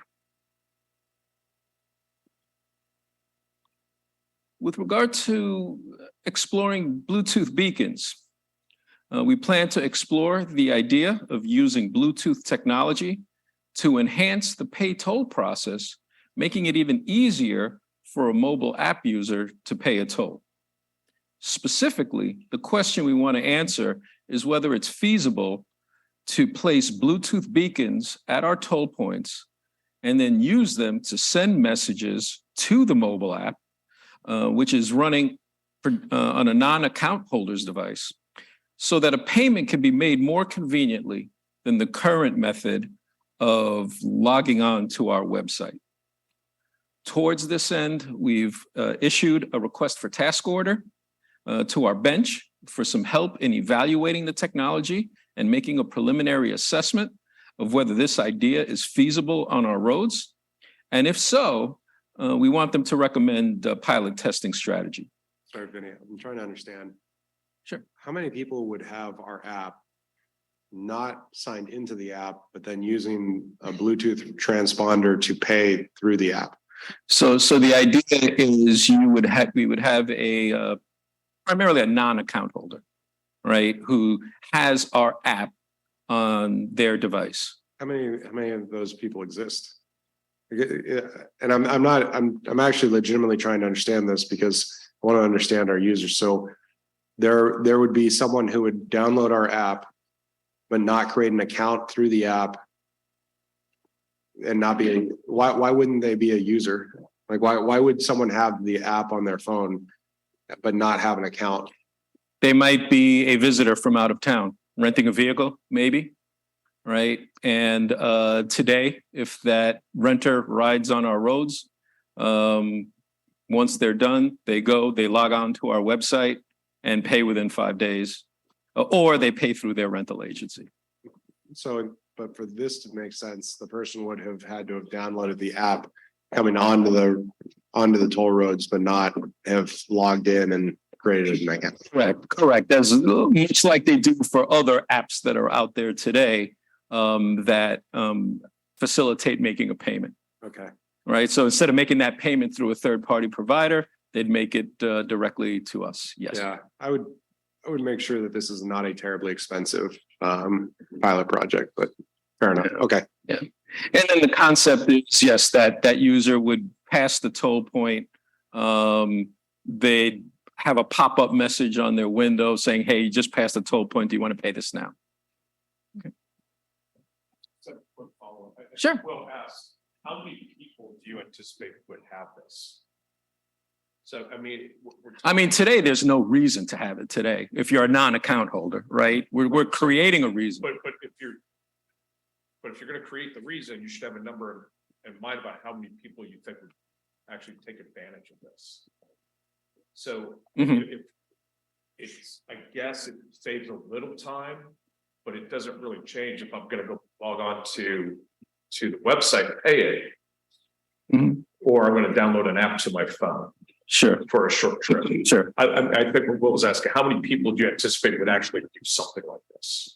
That is part of the, right now, don't know, right? That's part of the exploratory effort. That's why I want to assess feasibility first. Part of that feasibility would be coming up with some estimates, right, of renters and other forms of non-account holders that would take advantage of this, and then make a decision then with your guides as to whether that's something we should pursue or not. Yeah, Director Murphy and then Director Minigar. One suggestion was a way to potentially make it viable before you do anything is to see whether or not our agencies would be willing to underwrite part of it as a part of a fee capture type situation, since typically they get a chunk of the revenues anyway, a collection, and they charge a surcharge. That might be one way to make it viable. Otherwise, you're chasing rainbows in this particular Okay. proposal. Yeah, No, thanks for the Director feedback. Minigar and Chamberlain. Thank you, Mr. Chair. To go back to what Director Murphy brought up, I have a basic question. Why do we want to spend time, effort, energy, and money to conduct a pilot program if it's a conditional statement, if any other toll road agencies in this great country have done a similar thing that has been successful? Why do we want to go through that effort if we cannot emulate, duplicate, copy, the same kind of technology for TCA? I'm not aware of other tolling agencies that are doing this today with Bluetooth technology, right? Partially automating the payment of a toll. And I should be clear. The first step, right? So as far as the strategic plan goes, this is an idea to be looked at, right? And so the approach that we're taking is to all of this feedback is to do it very incrementally. Start by working with a consultant to make a preliminary determination of feasibility, right? And as I say, that would include projections of how much benefit we would potentially be chasing for our customers there. Then at that point, if that idea makes sense to staff and to the extent that the board agrees, we would then proceed to pilot it, saying, okay, now if it's feasible, the benefits have been identified and quantified. Now let's go see, do some road testing to see how the idea performs in practice. Not to prolong this discussion, I want to make sure that if a contractor or consultant is doing that, for example, for New Jersey Turnpike authorities, he doesn't copy the same report and he presented to TCA board for approval, and then we're going to be spending money for the same thing that is already out there. Sure. No, absolutely. And thank you for that feedback. That would be our goal, right? In working with a prospective consultant to shape the scope or finalize the scope of work before bringing it to you for approval, we'd want to make sure that if they have already done this type of assessment on other roads, right, that they're not, when it comes to their estimate of hours, right, to do it for us, right, that those hours reflect the fact, right? Because to some degree, their research is going to be unique to our roads, right? Our toll points and our roads. But to the extent that they've already done this research in other places, I would expect their cost to reflect that. Thank you. Director Chamberlain. I'll be brief. Ditto to the prior comments. And then a new comment is hopefully we're already checking with IBTTA, AASHTO, and TRB to see if a study like this has already been done or commissioned. And if not, how can we leverage those organizations to help fund a new study if we still see a need? Thank you. Yeah, thank you. Okay. Yeah. Okay. All right. Hearing no more questions, I'll move on. Okay, blockchain technology. For blockchain technology, we've identified 2 areas where we would like to do some testing. Blockchain, again, is a secure, distributed computing technology that offers enhanced security and greater efficiencies for applications that involve sharing large volumes of data. The first area we want to test is with a large fleet to facilitate mobility as a service, the concept. We share large volumes of vehicle and toll information with our large fleets, and we want to explore whether utilizing blockchain technology would increase efficiencies and security in exchanging this information. Towards this end, we're currently discussing piloting this technology with Vero Mobility after we complete our connected vehicle testing with them. Again, the concept there, much like with a connected vehicle, is no cost to us other than our own time and effort, and the technology would be provided by others. The second area for potential testing of blockchain technology is to facilitate interoperability with other tolling agencies. The process of establishing interoperability with another tolling agency involves sharing large volumes of data on vehicles, transponders, license plates, toll transactions. We are keeping an eye out for other agencies that would like to test with us. If and when we find one, we will work with them to structure a test, which would likely be a fiscal year 24 activity. And then lastly, we plan to work with a consultant to take a look at whether alternative pricing strategies like trip-based pricing would make sense for the agencies. For trip-based pricing, the question we want to answer is whether the introduction of trip-based pricing can increase efficiency of road usage on our roads by potentially drawing traffic off of the 405 and nearby roads, particularly during off-peak hours. The plan is to put out a request for task order in the March timeframe, bringing our recommendation to the boards in the June timeframe, and with board's approval, beginning the evaluation in June, which would potentially set us up for piloting in the fiscal year 24-25 timeframe. So hang on just one second. Sure. Amy, can we do this?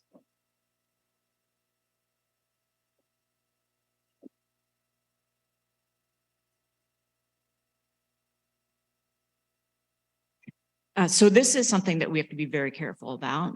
And so we will need to study it if it's something that the board really is interested in looking at, because of course we have our obligations, and small changes in something like this could have a significant impact on our revenue.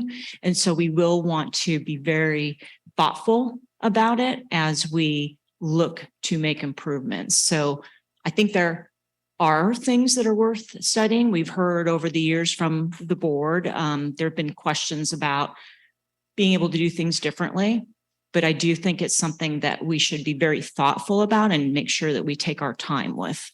Yeah, this is one of those things that I think is going to be a different answer depending on which board we're talking about, frankly, because I don't really see a reason for this for the 73 at all.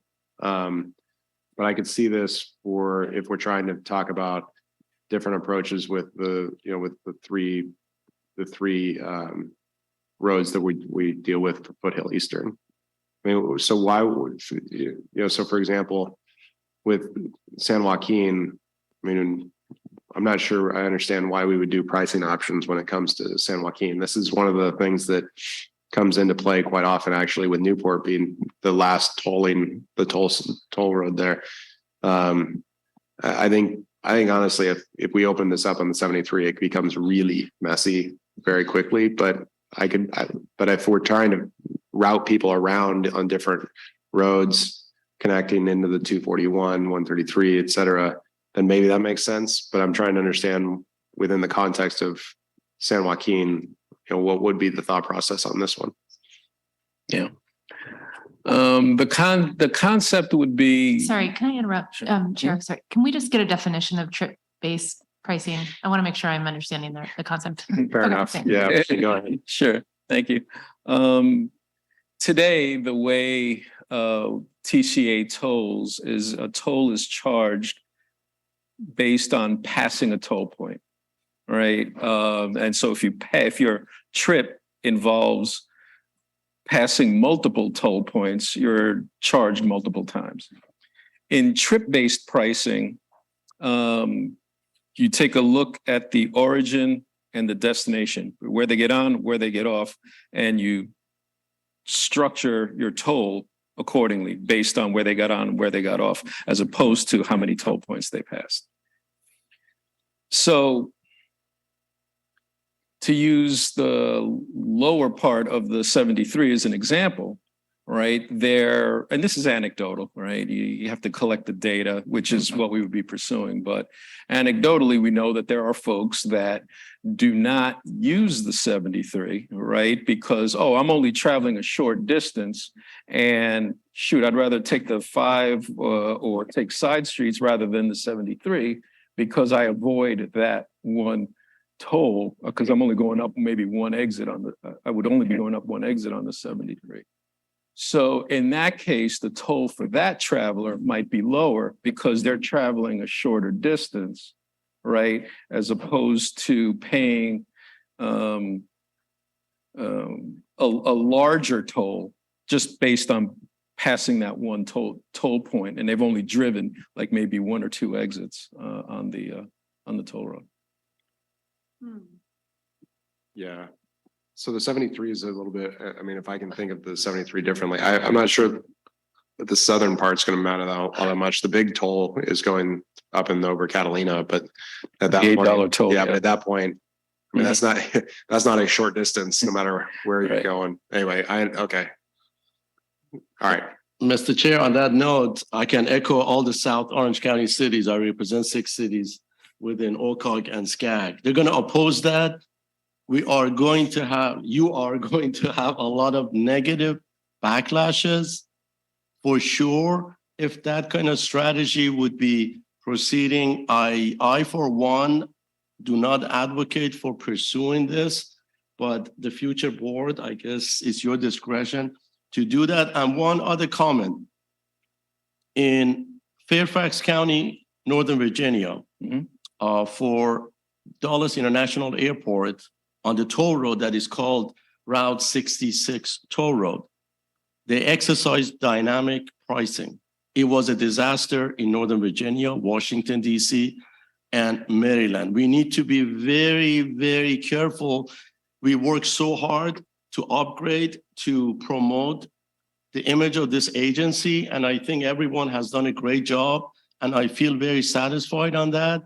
But by introducing dynamic pricing, by introducing trip-based pricing, I think, as Amy mentioned, it is going to have a lot of potential negative impact, not only on the reputation, but also on the utilization and use of the toll roads, more specifically 73. But we have to put in perspective that in my view, I would not be in favor of this pursuit, but I'm just one person. Director Chamberlain. Just clarification question for Amy. I didn't hear you say it was prohibited. I heard the answer to the question, meaning we need to be careful because it may affect our revenue and our ability to pay back the bonds and have our coverage ratios met.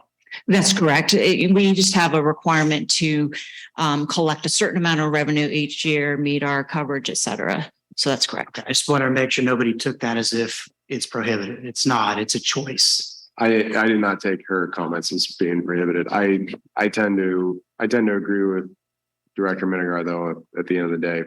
San Joaquin. And I think that, I do think that this would be a different analysis for Foothill Eastern, but anyway. I guess, Fred, I'm trying to understand why there was such a disastrous result.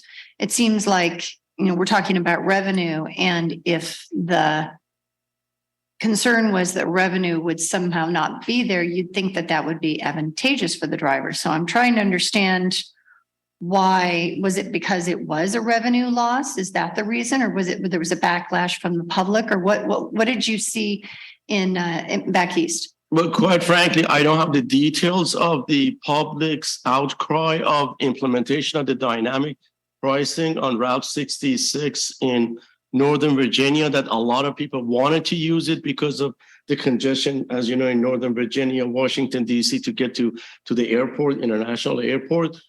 But my perspective is that people want to feel comfortable when they use a toll road. The minute that they see higher prices jumping up and down, then they get confused, and then that negative perception would preclude them to even promote that kind of use by others. So in South County, I think people are happy, or not happy, very happy with the toll road system, because honestly, it serves our communities very well. When somebody want to go to Huntington Beach, for example, my wife, from Laguna Niguel to Huntington Beach, she always uses 73 toll road. And she says, this is the best thing that has ever happened, because she saves a lot of time, effort, and money by taking it. So it would be the same as a lot of other people, mostly professional, that would use it. So that's my take on it. But I don't have the exact details, honestly, to see what,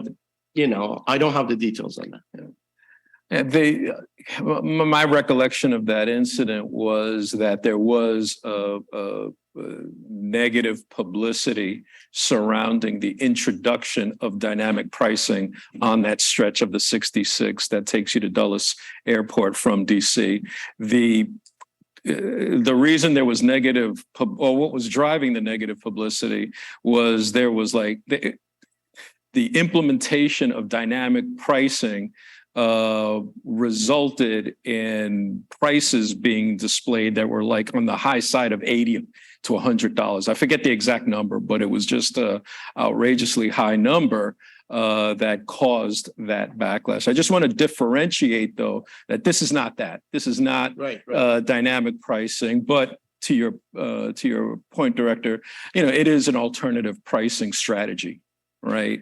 And so to the extent that there are, one or both boards do not want to pursue this, right? That's the feedback that we need. So Vinny, I'm taking we're taking the strategic plan goals and objectives and running with it. real quick. So on the south end or the lower end of the 73, if I were to get on the road at, say, Greenfield and got off at La Paz, how do we toll that? Because I'm not going over Catalina View.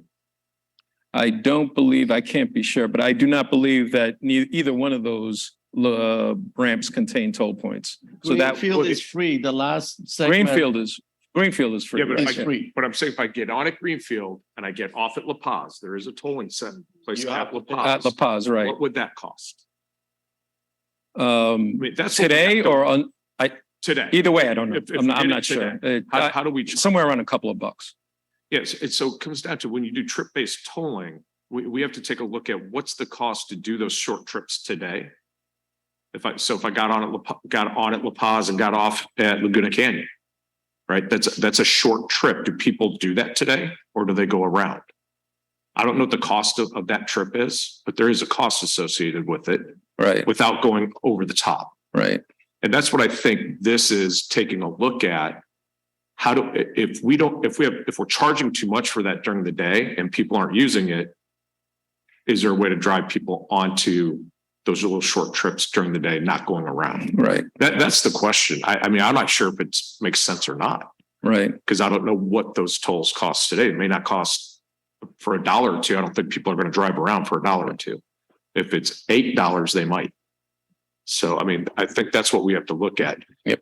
And that would be the first step of this. It's more of a study to say, does it make sense? How would it impact our revenues and bring it back. If that doesn't make any sense at all, then obviously the answer is going to be no. But I think Will's right over on the 241. That's a much larger road. And it may make some sense over there because there are surface streets that people use to go around those toll booths. So. Exactly. Okay. All right.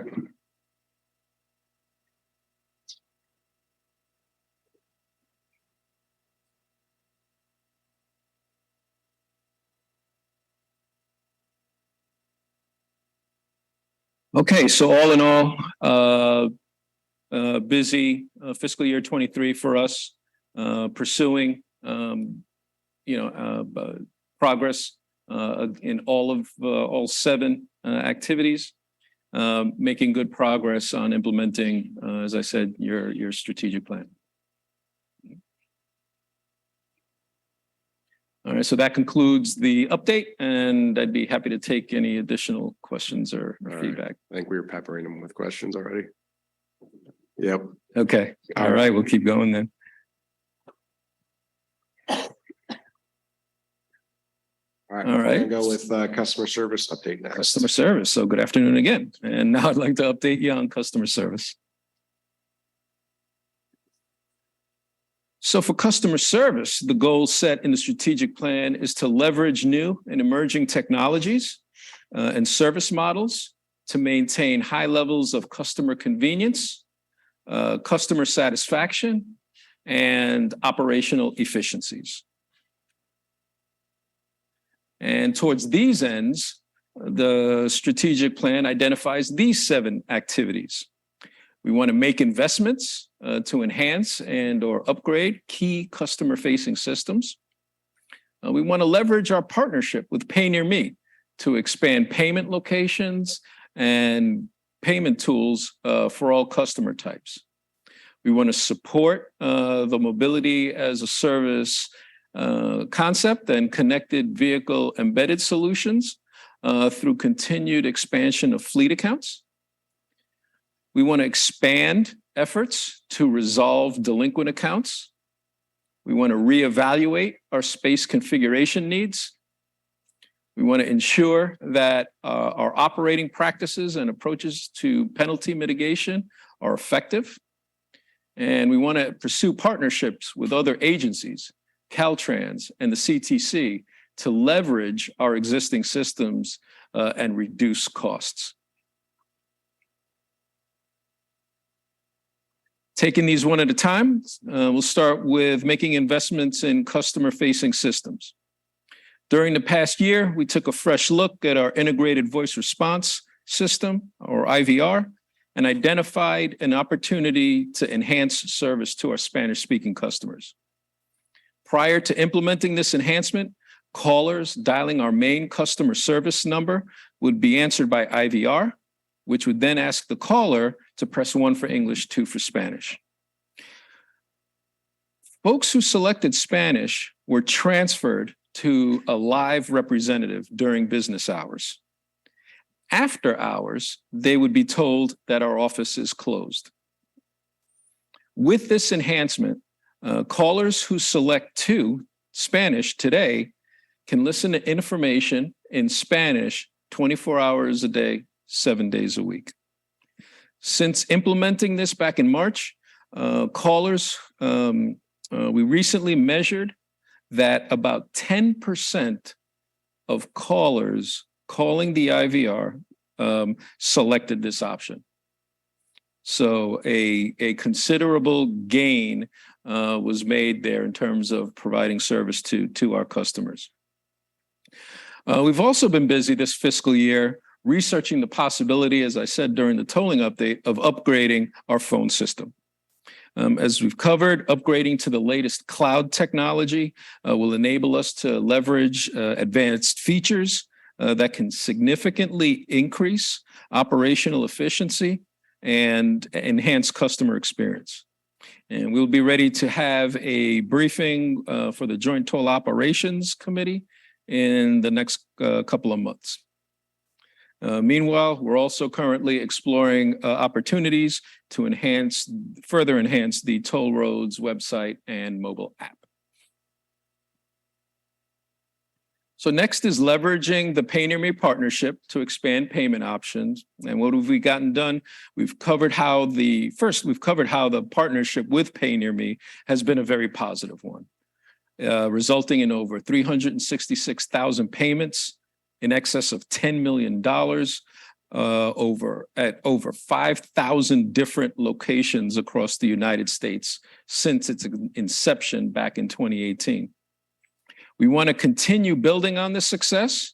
And towards this end, we've got three things. First, we are currently working with Pay Near Me on implementing PayPal and Venmo as yet additional payment options for our customers. Meanwhile, Pay Near Me themselves added Walgreens this past year to its payment network.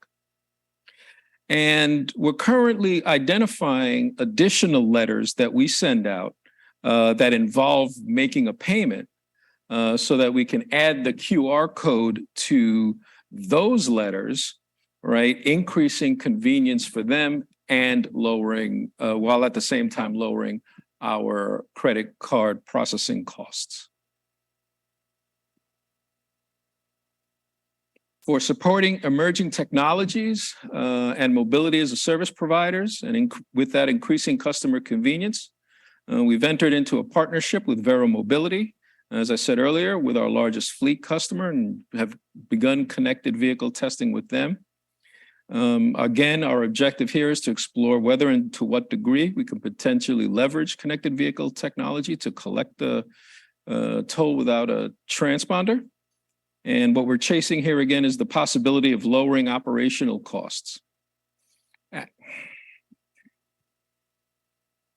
For resolving delinquent accounts, our efforts begin with ensuring effective penalty mitigation.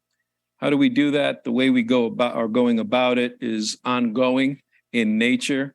As some directors know, we review. By we, I mean myself and our Director of Customer Service, Alex Leyva. We review the matters that you bring to us, or constituents that you refer to us, to make sure we understand why they're escalating. We want to make sure that our customer-leaning policies and penalty mitigation approach are effective and that they're resulting in a fair outcome. Prior to this year, we piloted the Resolutions Plus concept. And as we have reported in earlier briefings, the results have been very good. During the past fiscal year, we collected $688,000, which more than covered the roughly $133,000 cost to pursue it. And in addition, we were able to secure an additional 93 payment plan commitments, totaling an additional $228,000. We have determined how we can expand this concept to increase its impact. This is something we've been working on. And we've also reviewed TCA's receivables in depth and developed a strategy for utilizing third-party collections firm that continue TCA's best traditions in customer service. We'll be bringing these ideas forward to the Joint Toll Operations Committee over the next couple months as well. Then lastly, we want to increase operational efficiencies by exploring and identifying opportunities to leverage our investments, TCA's investments in the back office to lower our costs. Towards that end, we're currently working with SBCTA on implementing our back office sharing agreement with them. And then we're also collaborating with Caltrans on an upcoming road use charging pilot. We want to determine if we can lower our costs by either sharing our back office investments to assist others with implementing road use charging, or perhaps by leveraging Caltrans and other agencies' road use charging related investments to lower our costs. And then lastly, we're taking a fresh look at our space needs. We're currently working with the various departments to identify requirements, and will include any recommended costs in our fiscal year 24 budget. So all in all, a very busy fiscal year 23 for us in the customer service area as well, advancing on each of the customer service related initiatives in TCA's strategic plan. Okay. That concludes my presentation. Be happy to take any last questions. Director Mendigar, is that still up? Thank you, Mr. Chair. I wanted to express my gratitudes to you, your department, and TCA staff as a whole. I started this being on the board 6 years ago with regard to customer service. I have seen, I've observed, I've participated to gauge customer satisfaction, and I have seen a lot of improvements. It wasn't like that 6 years ago, especially when I was the chair. I used to get tons of emails from people complaining about all kinds of different things. And I've noticed that all those issues, problems have been rectified. So when kudos are due, I think this is the time to convey that to you and TCA and the acting CEO and everybody else here. Thank you. Thank you. Yeah, I'll echo that. All right. Thanks, Vinny. All right. Thank let's you. move into communications and public engagement.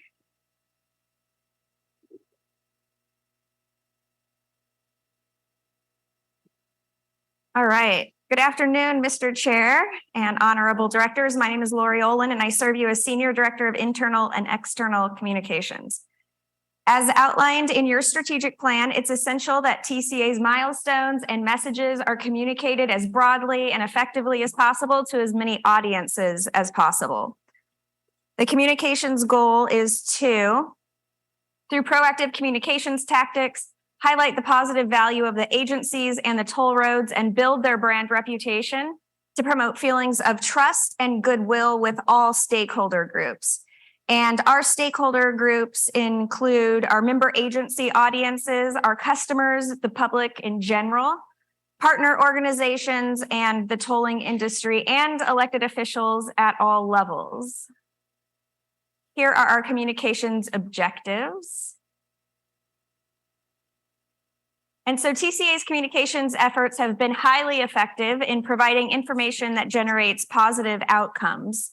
And the communications efforts are powered by a team of strategic communicators with nearly a century of combined communications experience.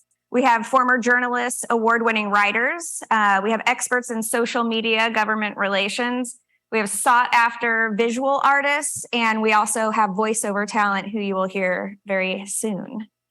So not only because everything's in-house, all of our communications efforts, we're able to stay nimble and pivot. And not only are we able to do that, but we are energized when it's time to do that. And we are all really, really focused on and inspired by innovations in the communications field and looking at those even from different fields and seeing how we can use them for TCA and for the toll roads. So the last few years, our communications have focused on being proactive, sharing positive information, taking pride in accomplishments. Sorry, next slide, there we go. Taking pride in accomplishments and conveying the agency's bright future. In FY24 and beyond, these efforts will be continued and elevated to be more active and appeal to a new generation of drivers and information consumers. So before we take a look at what's ahead of us, let's take a look at what's behind us. I have a video here and it doesn't have cute animals like Doug has, but I think that you'll enjoy it nonetheless. The transportation corridor agencies help make Orange County one of the best places to live, work, and play. As TCA's communications team, it's our job to ensure the public receives and consumes accurate and timely information regarding the agency's plans, projects, people, and activities. During the last few years, the agencies have emerged as a leader in modern public sector communications and engagement. Let's take a look in the rearview mirror at the communications efforts and successes since last year's strategic planning workshop. In December, the Foothill Eastern Transportation Corridor Agency's bond refunding was named 2021 Far West Deal of the Year by the bond buyer. For 20 years, the bond buyer has recognized outstanding achievements in municipal finance with its Deal of the Year awards.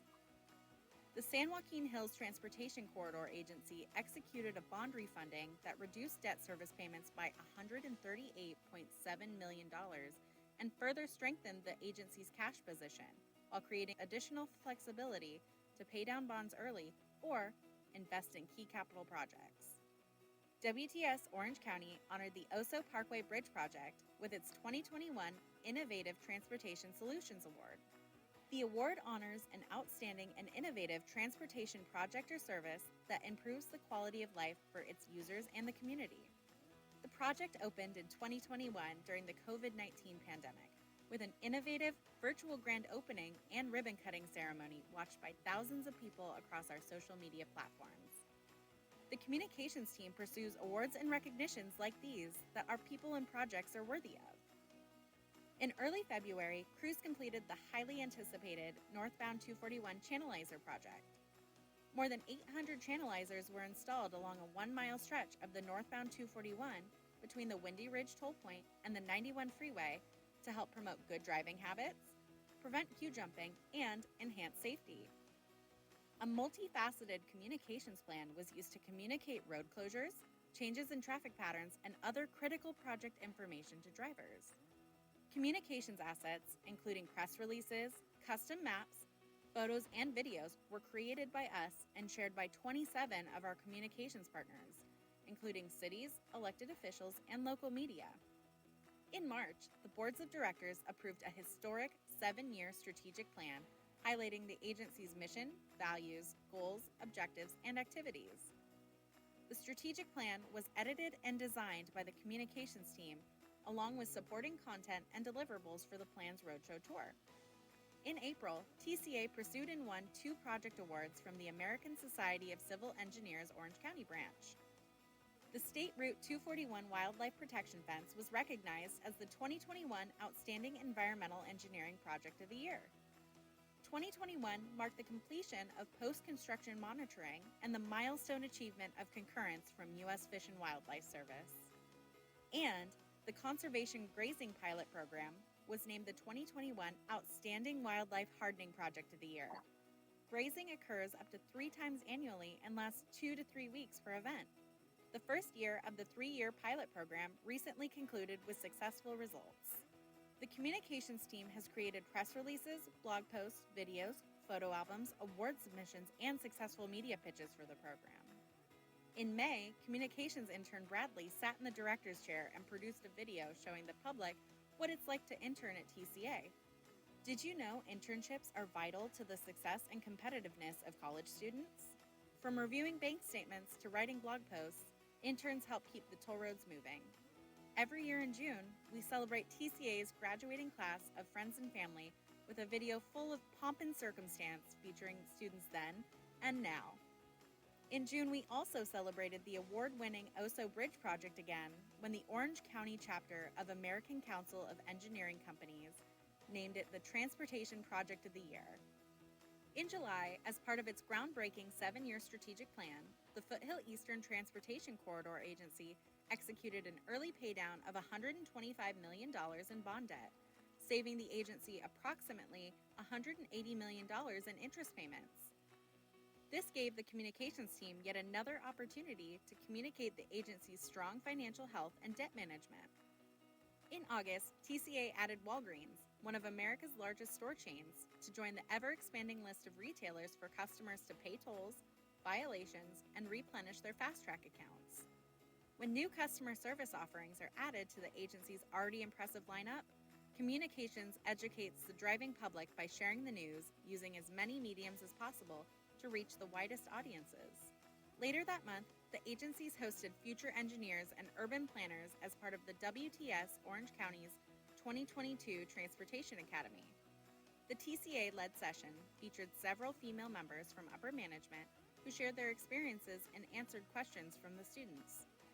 In September, the communications team created an interactive year in review published on thetollroads.com highlighting the agency's achievements and accolades throughout the fiscal year. The digital publication includes TCA's award-winning finances, expanded customer service offerings, and innovative environmental initiatives.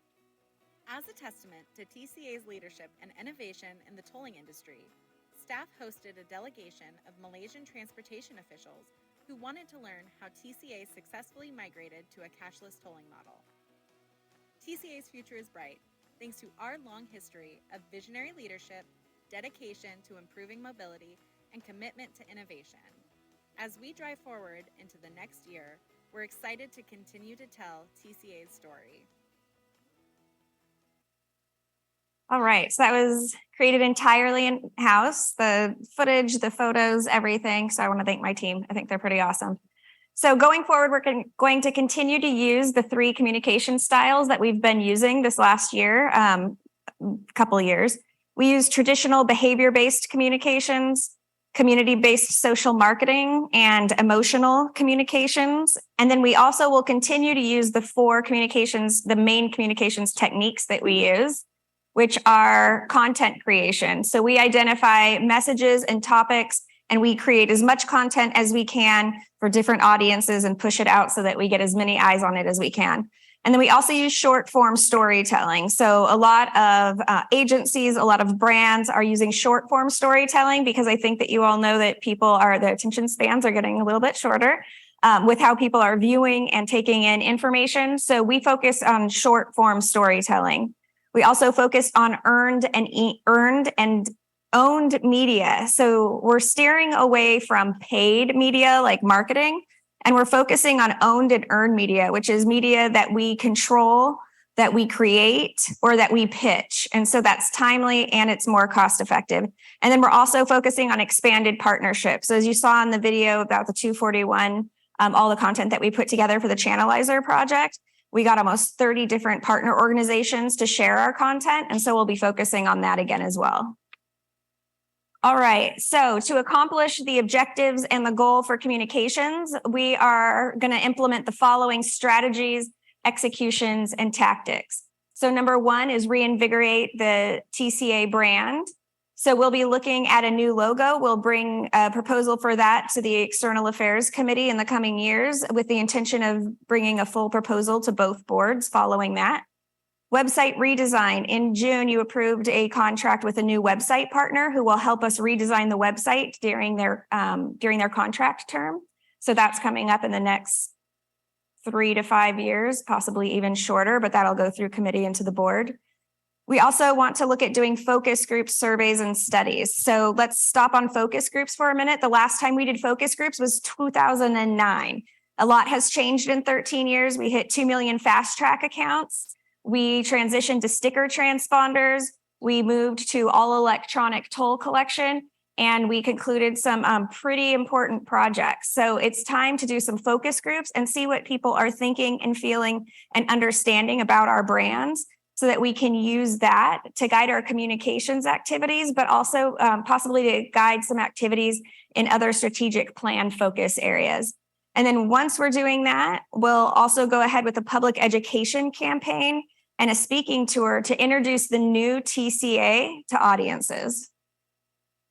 We're going to continue to humanize the brand. So we want to profile our people, and that includes our board members, our staff, and our drivers, because it makes that emotional connection with our audiences, and people tend to remember more if there's that emotional connection, that emotional Velcro.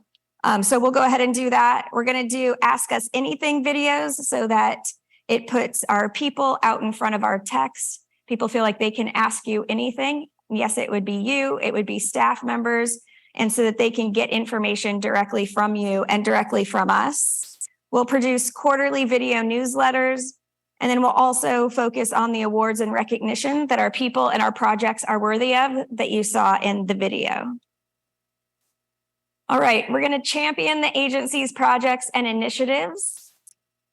We'll start with environmental stewardship. We're going to bring back spring tours. So that's an opportunity when the public can come into our sites that we've restored. And it's a really rare opportunity for them to come in, get a glimpse of it, take a guided hike with an ornithologist, which is a bird watching expert, and other restoration ecologists who can tell them about what we've done in those sites and why they're so important. So we'll go ahead and do that.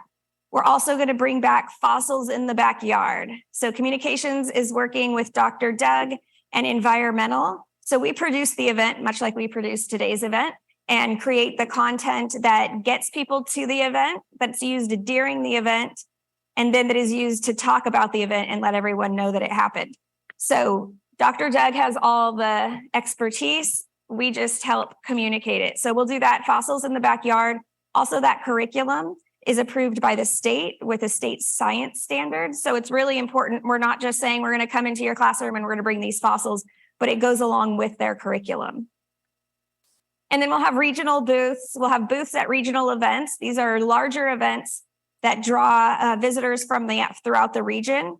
And Jeff Bott and his awesome public engagement team have already started taking fossils out there. It gets people to come to our booths. People love hearing about the fossils of Orange County. So that's something really special that we've started doing. We've been doing that the last year. And then, of course, already mentioned today, we will do a Saddle Club property event. So next up is we will highlight our capital improvement plan projects. So a big part of it for us is establishing the project as a character and telling its story, allowing the public to follow along every step of the way. So that includes photos, videos, interviews, and profile pieces of the people who are working on the project, because again, it's that humanizing content that gets them engaged and gets them remembering. So we'll go ahead and do that. And then for projects of longer duration, and that have a longer duration and that are a little bit larger, like the 241-91 Express Connector project that Dave Spears mentioned earlier. And if we had some sort of whoop-de-doo project that might take a little bit longer, we would go ahead and we would create that longer form content. We would have photo libraries, we would have video libraries. And so the longer the project, the larger the project, the more content that there would be. And then again, down at the bottom there, it's spotlight the project people. All right, so the communications team, this is something I don't think that we talk about very often, so I wanted to spend a minute. The communications team works with the toll operations team to help create a stellar driver-centric experience and customer service for our drivers. So our team thoughtfully looks at all of the communications touch points that we have with our customers. So that's text messages, emails, letters that they get from us, and even CSR scripts to make sure that we're communicating with them and we're focusing on being on clarity, being really clear, because things can be confusing, and consistent in the communications with our customers. So we work with the toll operations team in doing that. It's particularly important when new regulations are enacted or when new features are introduced. An example of that is with Pay Near Me. So we work with them on that. And then we also routinely take a look at user journeys. So what are user journeys? We take a look at all different types of our users. So it could be account holders, and you could break those down by how they fund their account.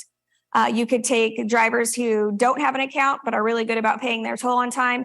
And then you can take those drivers who sometimes forget to pay a toll and need a little bit of help with that. But we take those journeys. We look at all the communications touch points from the time they drive the road till their toll is paid. And we see, is there any way through communications to make that easier for them? And that benefits the driver as well as our customer service function, because it can save them time and reduce the burden on our customer service team. All right, we also want to champion the financial strength of the agencies. So we want to talk about the strong financial health by producing informative and positive content, highlighting the board's commitment to sound financial processes. So we work with Amy and we work with her team, and our main messages here are sound financial practices. We want to talk about our debt management policy, our improved credit ratings, refundings and early pay downs, and then the ability to fund projects from your capital improvement plan. We can do that with cash. So we work with Amy on that. And we also know that not everyone for these messages has the financial knowledge to understand. It can be a little bit confusing to some people. So we want to create content for people who are financial experts, and also for the layperson so that they understand. And then finally, we want to highlight the agency's vibrant past. So we want to make sure that TCA's stories aren't lost with the passage of time. We want to do this for future generations, for future staffs, and for future boards. So my team's already started creating a virtual time capsule. We've started digitizing old content that's falling apart. But it's just old and it's been through wear. So we're digitizing all the files. We're creating this time capsule so that it'll be there for future generations when all of us are maybe no longer at TCA, so that it's there for them. And it includes content like blog posts, press releases, old brochures. And it's also a good way to build the TCA timeline and make sure that it's really thorough for groups that come after us. And next up on that is our video interview project. So I want to be interviewing anyone who has a memory to share about the toll roads or a story to share. So that's former planners, staff members, directors, and drivers. If someone has a memory to share about TCA, we want to hear it and we want to capture it for the time capsule. So I hope that all of you will sit with me for an interview at some point. So here's a summary of what I just talked about. And based on what you've heard, do you have any questions, feedback, or guidance? See Director Reynolds.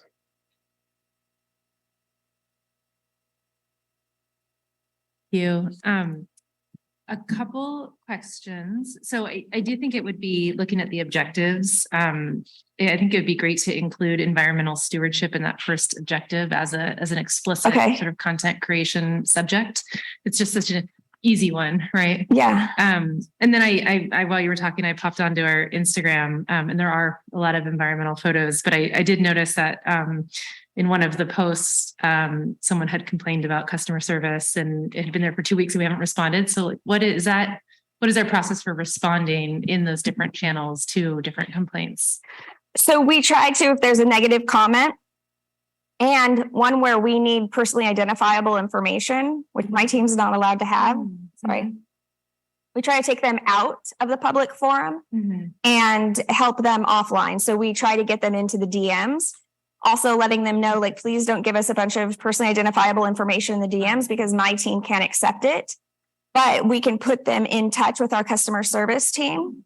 So that's usually how it happens. Sometimes they post there and then they don't want to talk. They just wanted to post. And so we leave that up. We don't take anything down. That's part of social media for government. Right. But we try to take them offline and help them. And so that's how we manage those when we get them on social. So we don't respond. It would be nice here. And sorry for getting into the weeds, just to, yeah, no, that's my fine. perception is that we haven't responded. And so it would be nice to say, like, please call us at such and such number or something, just to show that we have responded to things. Okay. Yeah. We're usually pretty good about doing that. And then again, we can't reply with anything that reveals that we know any of their personally identifiable information or their personal story. Yeah. Okay. And then the other question, you mentioned logo, which I thought was interesting. And I realized I don't know, when do we use the TCA logo versus the toll roads logo? And which are you planning to update both or? We were just going to update to start the TCA logo. The toll roads logo was updated fairly recently, which is like maybe 20 years ago. So we're starting with TCA. TCA is not our public facing consumer brand. Some people do know the agencies, consumers know the toll roads brand. And so we use the TCA logo when we're talking about the agencies. We use the toll roads logo when we are talking about the toll roads, or we're talking about our customer service functions, like our accounts. And sometimes we use both. Like on this video, you saw both. We try to use both so that we're reminding the public, because we do use both logos, that those logos go together. But customer service mostly uses the toll roads. On social, we use the toll roads. Everywhere else, we try to use both or just TCA. Is there a good reason to have two? I think that's a good question that we should explore. We're used to using two, and don't forget, we also have Fast Track. And we used to have Express Account and One Time Toll. So we at one point had a lot of logos, and now we're down to the toll roads and TCA and the transportation corridor agencies. But maybe that's something that we should talk about. Yeah. Okay. Not here, but sure. Right. Yeah. I think that's follow up on that question. Thank you. Vice Chair Heft. All right. Thank you, Mr. Chair. As always, great presentation, just good overall information for the public to know. Really like the video. Couple questions first. You said something about a voiceover. You said that was in-house. Was that one of our talented staff? That is, we pivot and we are nimble and we try to do things as cost effectively as possible. So our expert in government social media has also become an expert in voiceover talent. Melissa, do you want to raise your hand real quick? Very good. Yeah. Yeah, it was very, very nice, very smooth. I think this would be a really good video for us to be able to show at our city council meetings, but I'm thinking it might be a little long considering, how long council meetings can run. Would it be possible maybe to, if you haven't already, to edit it, make it a little bit smaller, maybe 5 minutes, or I think it's, what is it, about 8 minutes or something? It's 6 minutes. We can get it down though. Maybe 3. Okay. Yeah. We'll do it. Yeah, that'd be great because I think that would be really good because it covers a lot of areas. Okay.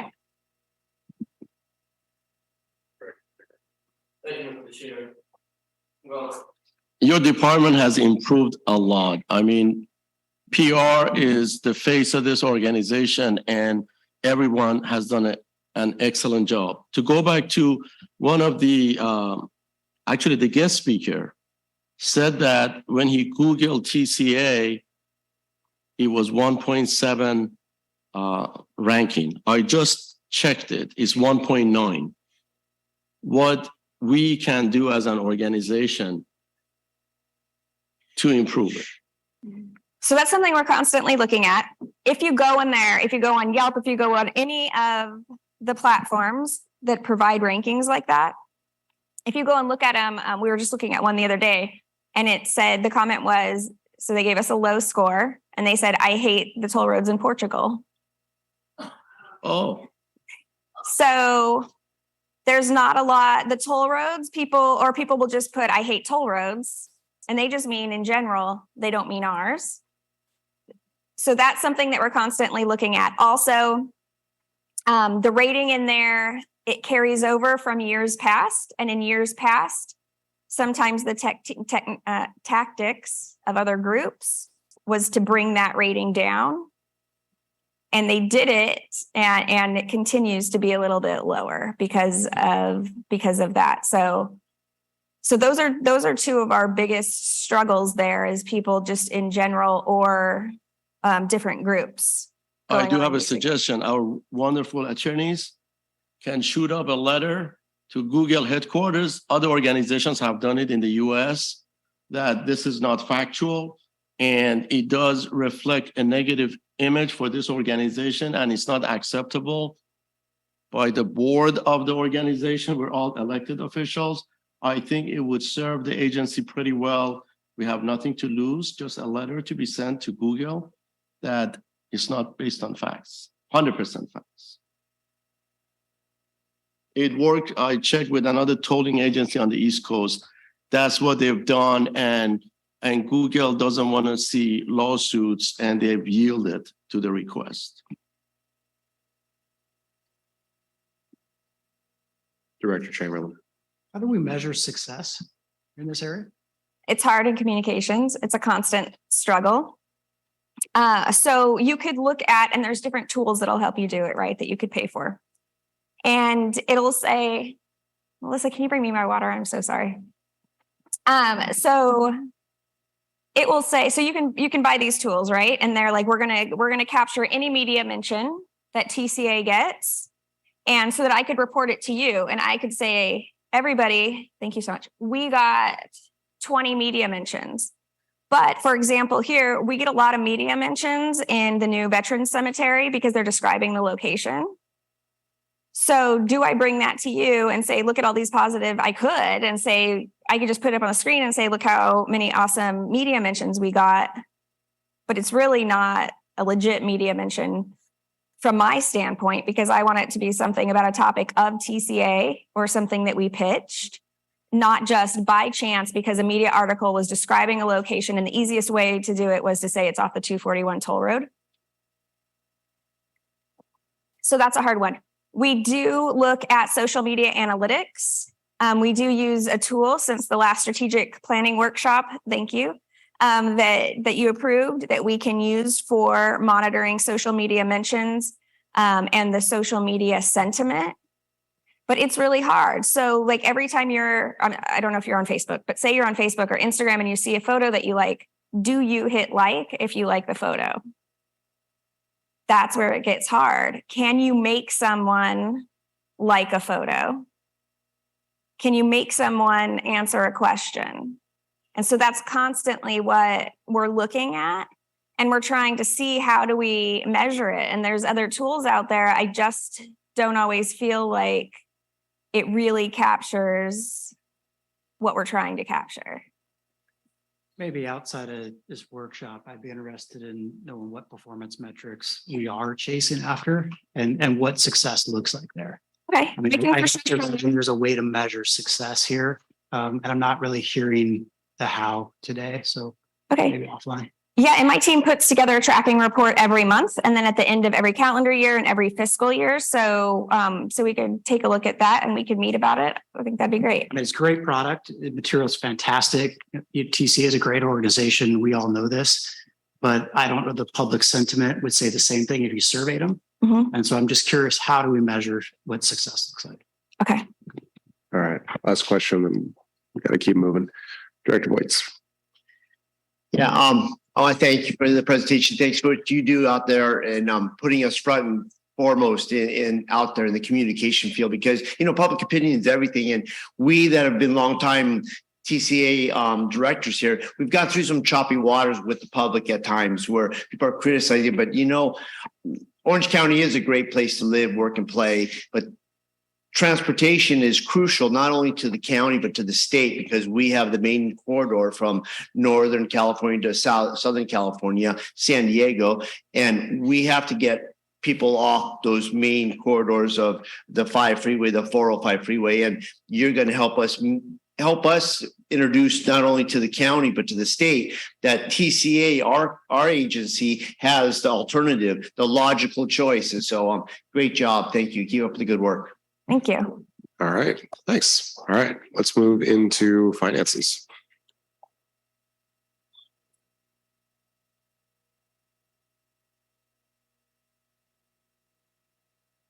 All right. Good afternoon, directors. I'm Amy Potter, Chief Financial Officer, and I know it's been a long day and you received a lot of information. My goal is now to show you how the agencies will be able to fund or pay for all of the initiatives that have been presented to you today, and then also give you an update on the finance-specific initiatives. And one thing that I would like you to keep in mind as you look at your 7-year strategic plan is what that means or how that impacts the future of our finances. And so that brings me to our finance goal, which is to continue to fulfill the agency's commitment to maintaining a long-term sustainable financial position. And that's really what has kept us or gotten us to where we are today, is by keeping an eye on the long term. And so the objectives that we have that support that goal, the first is to conduct our financial planning that supports the capital improvement plan, debt management strategy, and other agency initiatives while maintaining strong credit ratings. And we know that these have been very valuable to us in being able to save the agencies hundreds of millions in interest by reducing our debt. The next is to monitor the economic environment and look for opportunities to further enhance the agency's strong finances. And I do have an opportunity that I am going to update you on today and present to you for your consideration. And then, of course, develop cash flow scenarios that include the opportunities for early pay down of bonds. And so you, as the boards, have already adopted an early bond pay down program, and I will update you on the progress on that. And then, of course, the other objectives are to recommend the establishment of policies, as well as continue to provide for transparency that promotes investor, board, and public confidence. And so it really is the board's commitment to the sound financial practices and supporting policies that have resulted in the strong finances that we have today. And of course, the strong liquidity too. And when we talk about liquidity, what we're referring to there is the additional cash reserves that we have on top of our required bond indenture reserves.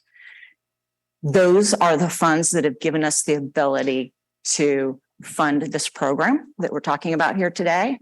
Also, it's improved our credit ratings. So it's kind of this nice cycle where that liquidity helps us with our credit ratings, and those credit ratings help us then improve our liquidity further.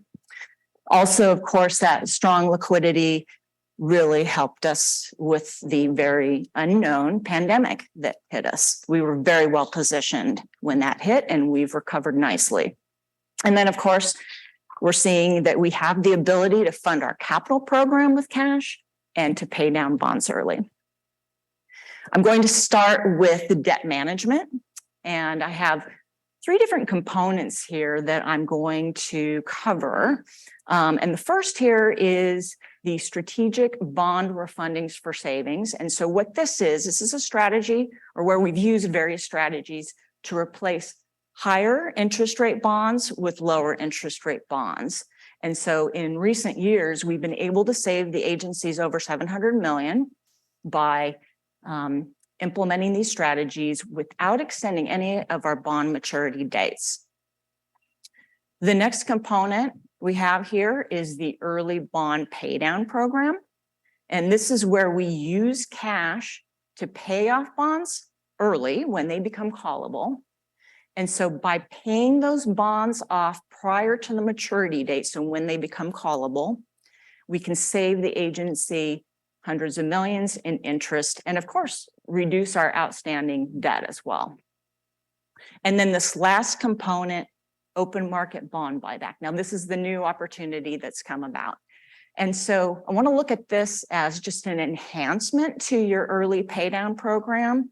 So not something to replace it. Your early paydown program is something that's very significant and it's on a good path. But this open market bond buyback, what it is we would use cash to purchase and retire Foothill Eastern and San Joaquin Hills bonds that our investors have listed to sell. And then we would also reach out to limited investors who may want to sell their bonds. And so this isn't as comprehensive as what we did in the bond refunding transactions, where we were able to issue a tender offer where we asked all bondholders to sell their bonds back. There's tax consequences that go along with that. So instead, we are able to do this on a limited basis. And so what we could do here is, I will show you in a moment, we can purchase our own bonds back at very attractive rates.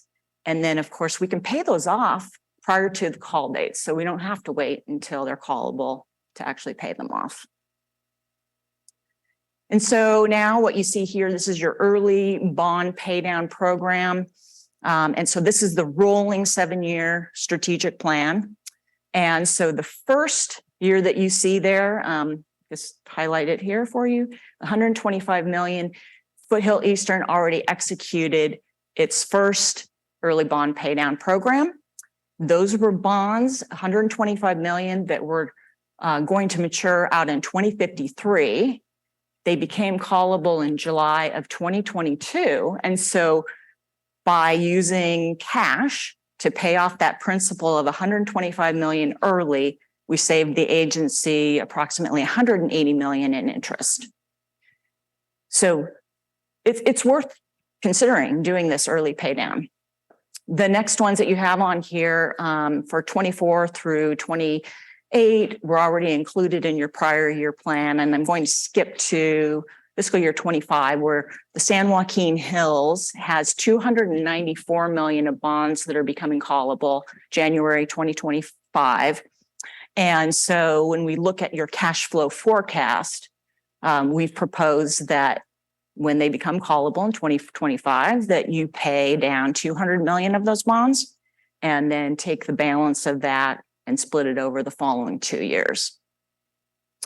Skipping down to fiscal year 30. Now, this is the year that we're adding, since it's a rolling 7-year plan. So we're adding now, fiscal year 30.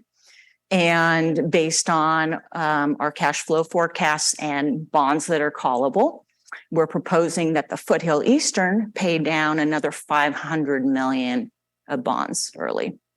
And I'll show you that in a moment. And then the last item there is this open market bond buyback that I was just mentioning. And so I'll get into more details of that. But essentially what we'll do there is we're going to propose to you that we have authorization for up to 100 million per agency. And so if we were successful, if you authorize this and we were successful, then that would likely occur in fiscal years 23 and 24, somewhere around there. Okay, a lot of information on this slide, and I'm really just going to point out a couple of things here. So this is San Joaquin Hills outstanding bonds and call options, and just wanted to demonstrate a couple of things here. So when we talk about these bonds, and we have this first section here highlighted in green, these are the ones that I just went through that they're outstanding right now at about 294 million. And they have maturity dates ranging 2020, 2044 and 2049, but they become callable January 15, 2025. So those are the ones that in January 2025, we can start paying those off early, and we can use cash to do that. This next section here, highlighted in orange, those are bonds that are over $1 billion, so 1.1 billion, having maturities between 2027 and 2050. Those become callable January 2032. So starting in 2032, when you get to your next plan, or actually year after that, so your strategic plan that includes that year, there will be a lot of additional opportunities for the San Joaquin Hills to pay down bonds early. Now, San Joaquin also has some bonds shown down here that are not callable. And so the first series here, these are 1997 capital appreciation bonds. But the good news here is that right now we have 227 million outstanding, but they have already, we've been paying them off already. So those are maturing off currently and 2023 through 2036. So each year we're actually making principal payments and paying those off. So even though they're not callable, they're getting paid down. And then the last ones that you see there on the slide, those are other bonds that the San Joaquin Hills has that aren't callable, but there may be an opportunity to buy some of those back through the open market bond buyback. Foothill Eastern, there are a lot of bonds on Foothill Eastern. And so the first one up here, these are the ones we just talked about that Foothill Eastern already paid off early. This next group here, shown in green, so those are the ones that were listed in those years that were already in your prior strategic plan targeted for early pay down. And then moving to this next section that's shown in gray. So starting in July of 2029 and January of 2030, there are additional bonds that are becoming callable. So once again, they don't mature until 2053 and 2049 through 2053, but we'll have an opportunity, or the Foothill Eastern will have an opportunity to pay these bonds down once they become callable. And so based on the cash flow forecast, that's where we propose that 500 million of these bonds would be paid down early. And so what we would do is when we get closer to that date, we would make a recommendation to you on which specific bonds based on any other financial opportunities we might have out there. We might have an opportunity for another refunding. So some of them might be refunded for savings, whereas other ones would just be paid off. And then on this slide and this next slide, you see that the balance of, or the majority of the other Foothill Eastern bonds all become callable in 2031. So there will be a lot of opportunities for additional early pay down or even bond refundings for savings in those future years. And then the Foothill Eastern does have some bonds too that are not callable. Want to give you a little background on this opportunity for this open market bond buyback and why it is now become an opportunity for us. And so what you see here, these are interest rates for both treasuries and municipal bonds. And you can see all different rates, but they follow the same pattern. And so I want to start over here. This was in February 2021, and this is where the Foothill Eastern executed its last bond refunding transaction that saved over 200 million without extending any of the bond maturity days. And you can see there that these interest rates were really low. They went a little bit up after that, and then we came over, and you see here the next point here was this is where the San Joaquin Hills was able to execute its bond refunding transaction that saved 138 million without extending any bond maturity dates. Since then, rates have gone up a lot. And that's because we know we have high inflation. The Fed is having to raise rates to try to combat that. And so what that has done is that our investors are mostly large bond funds. They're the institutional investors. They buy our bonds along with others. And then they have a lot of individual investors. And when rates change, people make different decisions about their investments. And some get out of the fund, they choose to invest in something else. And so there's cash inflows and outflows in these large bond funds who are our investors. So they need some cash flow to cover some of their outflows. And so that's why they've sold some of our bonds at very attractive rates. So it's an opportunity for us. So that's why we're always watching the market, because there's things like bond refunding transactions where we can save a lot of money. There's other times where there's no way we could do those bond refunding transactions today with those high interest rates, but we have another opportunity that's been presented to us. So what we plan to do, or what we would propose to do, is to present the boards with a resolution that would authorize the CFO to execute purchases and retirements of bonds within specified parameters. And what we're proposing is that each agency authorized up to 100 million. And following our debt management policy that's already been approved by the boards, we would utilize those same savings parameters that are included in that debt management policy.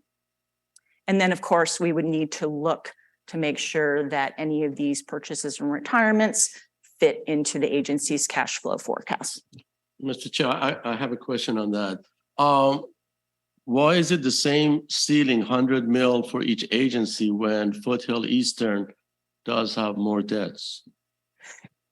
Foothill Eastern doesn't have more debt. They're about the same on each agency.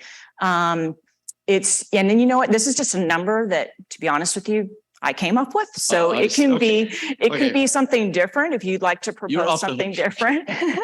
So, but based on looking at cash flow, your cash flow forecast, that was where I thought that it might be worth. And, you know, to be honest with you, that's the reason I propose this as an enhancement to your early pay down program.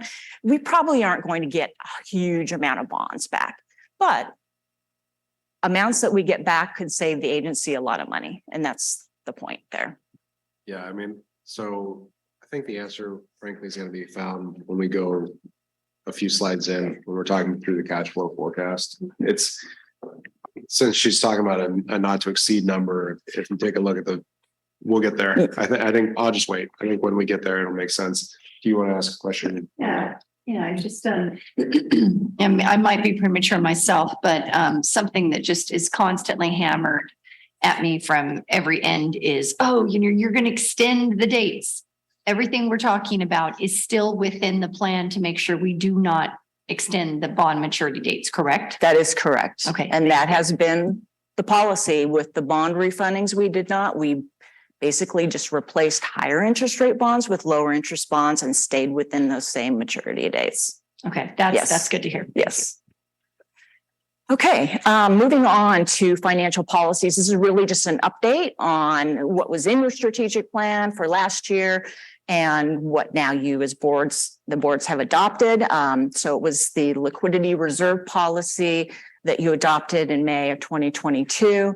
And this was a very important policy because now that we're talking about spending some of this unrestricted cash or our additional reserves, we wanted to make sure that we maintained significant amounts to protect our credit ratings and also to have those funds available for rainy day funds for something that was like the pandemic that was very unknown.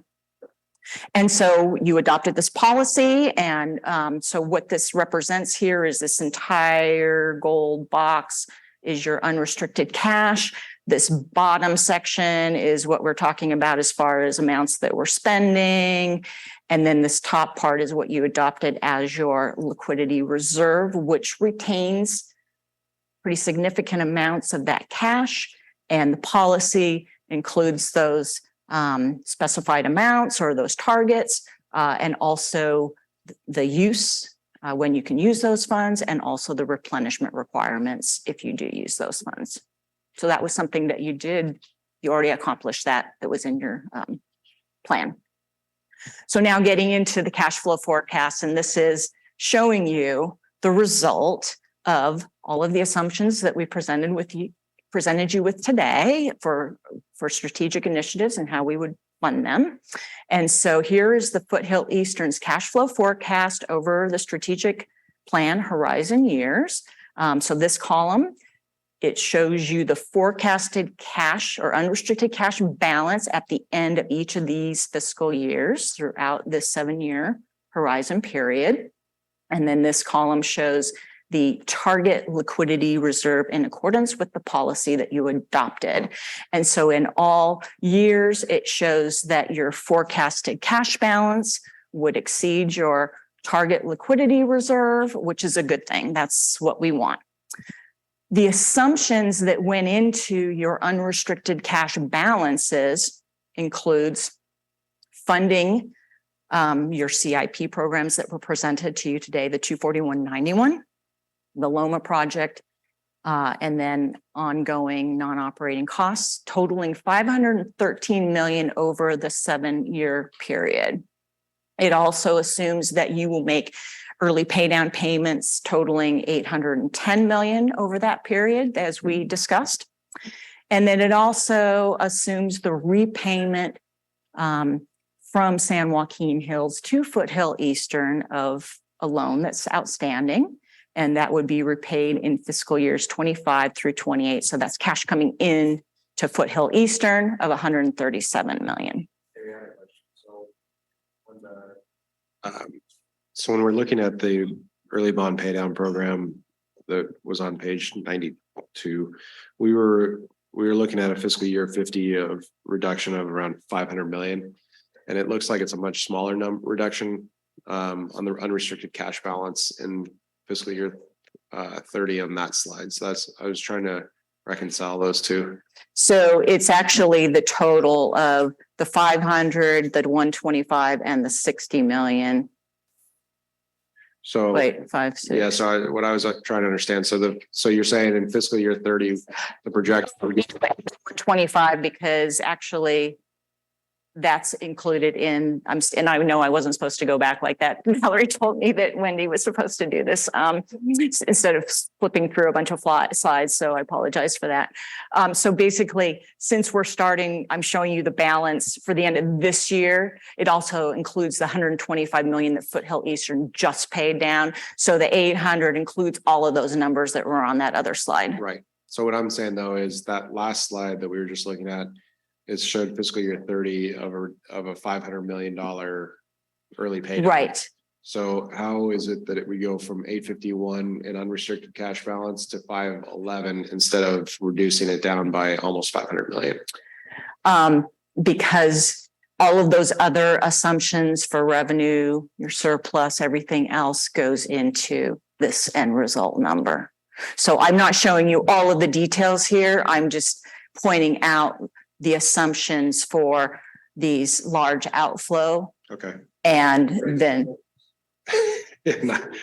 that's a big toll though. So, okay, I probably want to see a little bit more of the assumptions maybe offline later, because if the assumption is 500 million in that year going down to 351, now we're or 351 to, sorry, 160 million. So I'm trying to kind of figure out how we could replenish 160 million in the unrestricted cash balance in a 12-month period.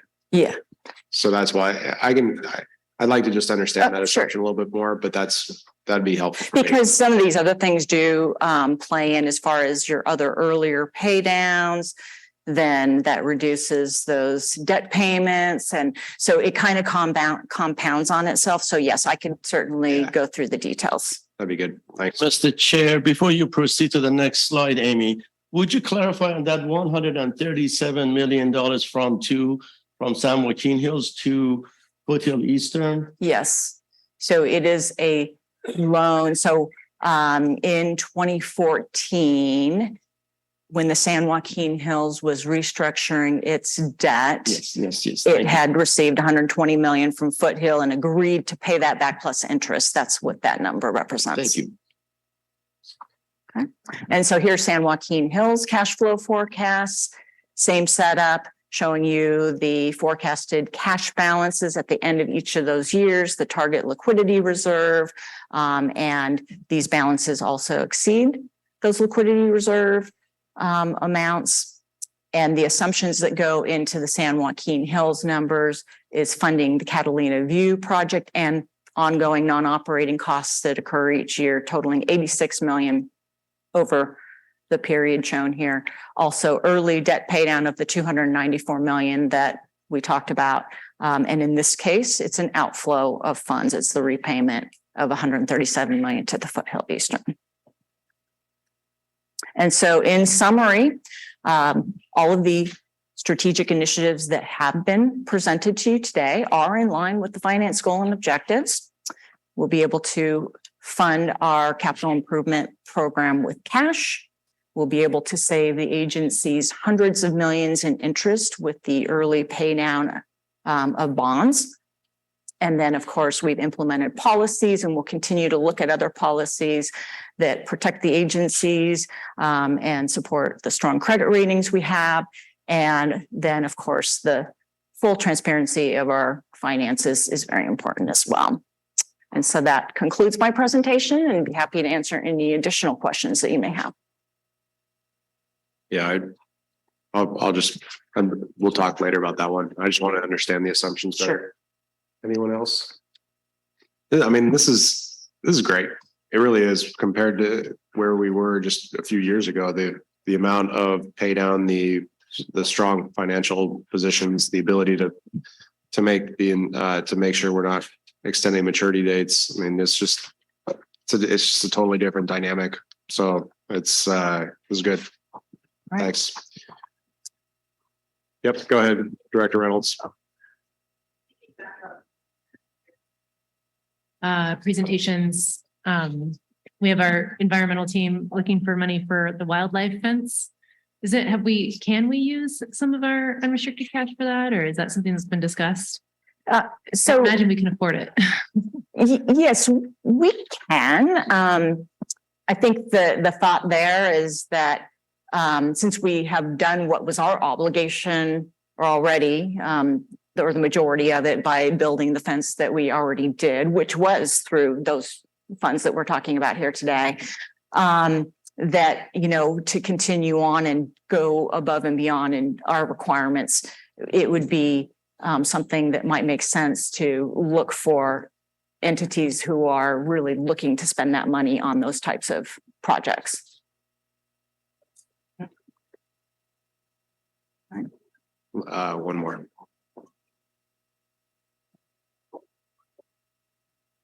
Thank you. Well, I just really have to take the opportunity to commend Amy for this, Ms. Potter.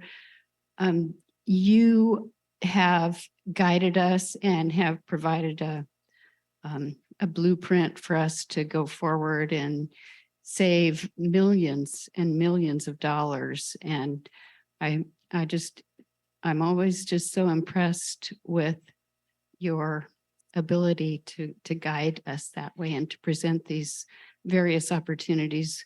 We do not take it for granted. Well, Thank you. And I do appreciate the board's support, obviously, and all of the things that we have been trying to do and that we've actually been able to accomplish. And if, Mr. Chair, if I may add, we went through a very rigorous audit process that was mandated by my friends in Sacramento, not to mention the names, but you defended, you demonstrated that from financial perspective, this organization is very viable, and great thanks to you. So you've done a great job. Thank you. Thank you. All right, regional mobility partnerships, and I know it's a short one. It is short. And thank you for staying with us for the day. We're almost there. So this one for this year, we actually updated the goals and objectives. If you recall last year, it was about funding other agency projects. And we really heard from the board that they wanted us to focus on collaborating with agencies.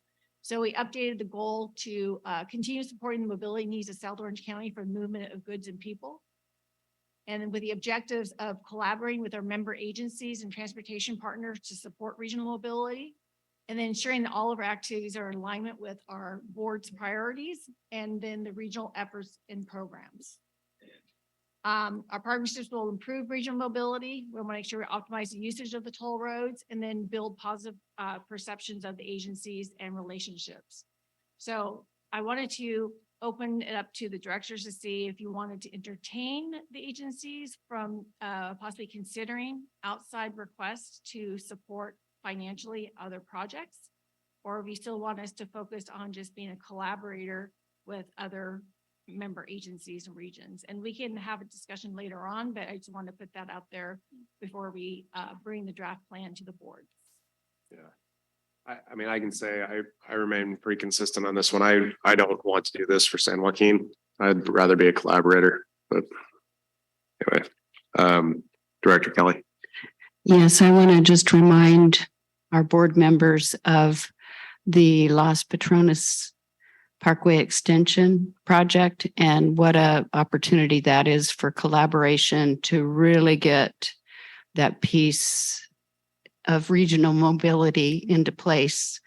And I think we heard a year ago some pushback on it because of the cooperative agreement and some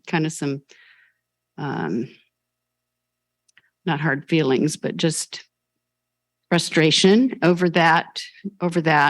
And so, but I think we don't want to cut off our nose to spite our face. And I think that is an important project that I would like to see us collaborate on with our partners. Director Reynolds. I think, of course, always open to collaboration. I think use of funds I'd be open to for regional mobility system optimization, but not for any widening or capacity expansion. Okay. Yeah. Okay. Okay, well, that concludes our workshop today. We will take all the feedback we've received, update the plan, and then I said bring it back to the boards early next year. So with that, Chairman O'Neill, that concludes our meeting for the day. Great. Well, I appreciate that, and we stand adjourned. Thanks. Thank you.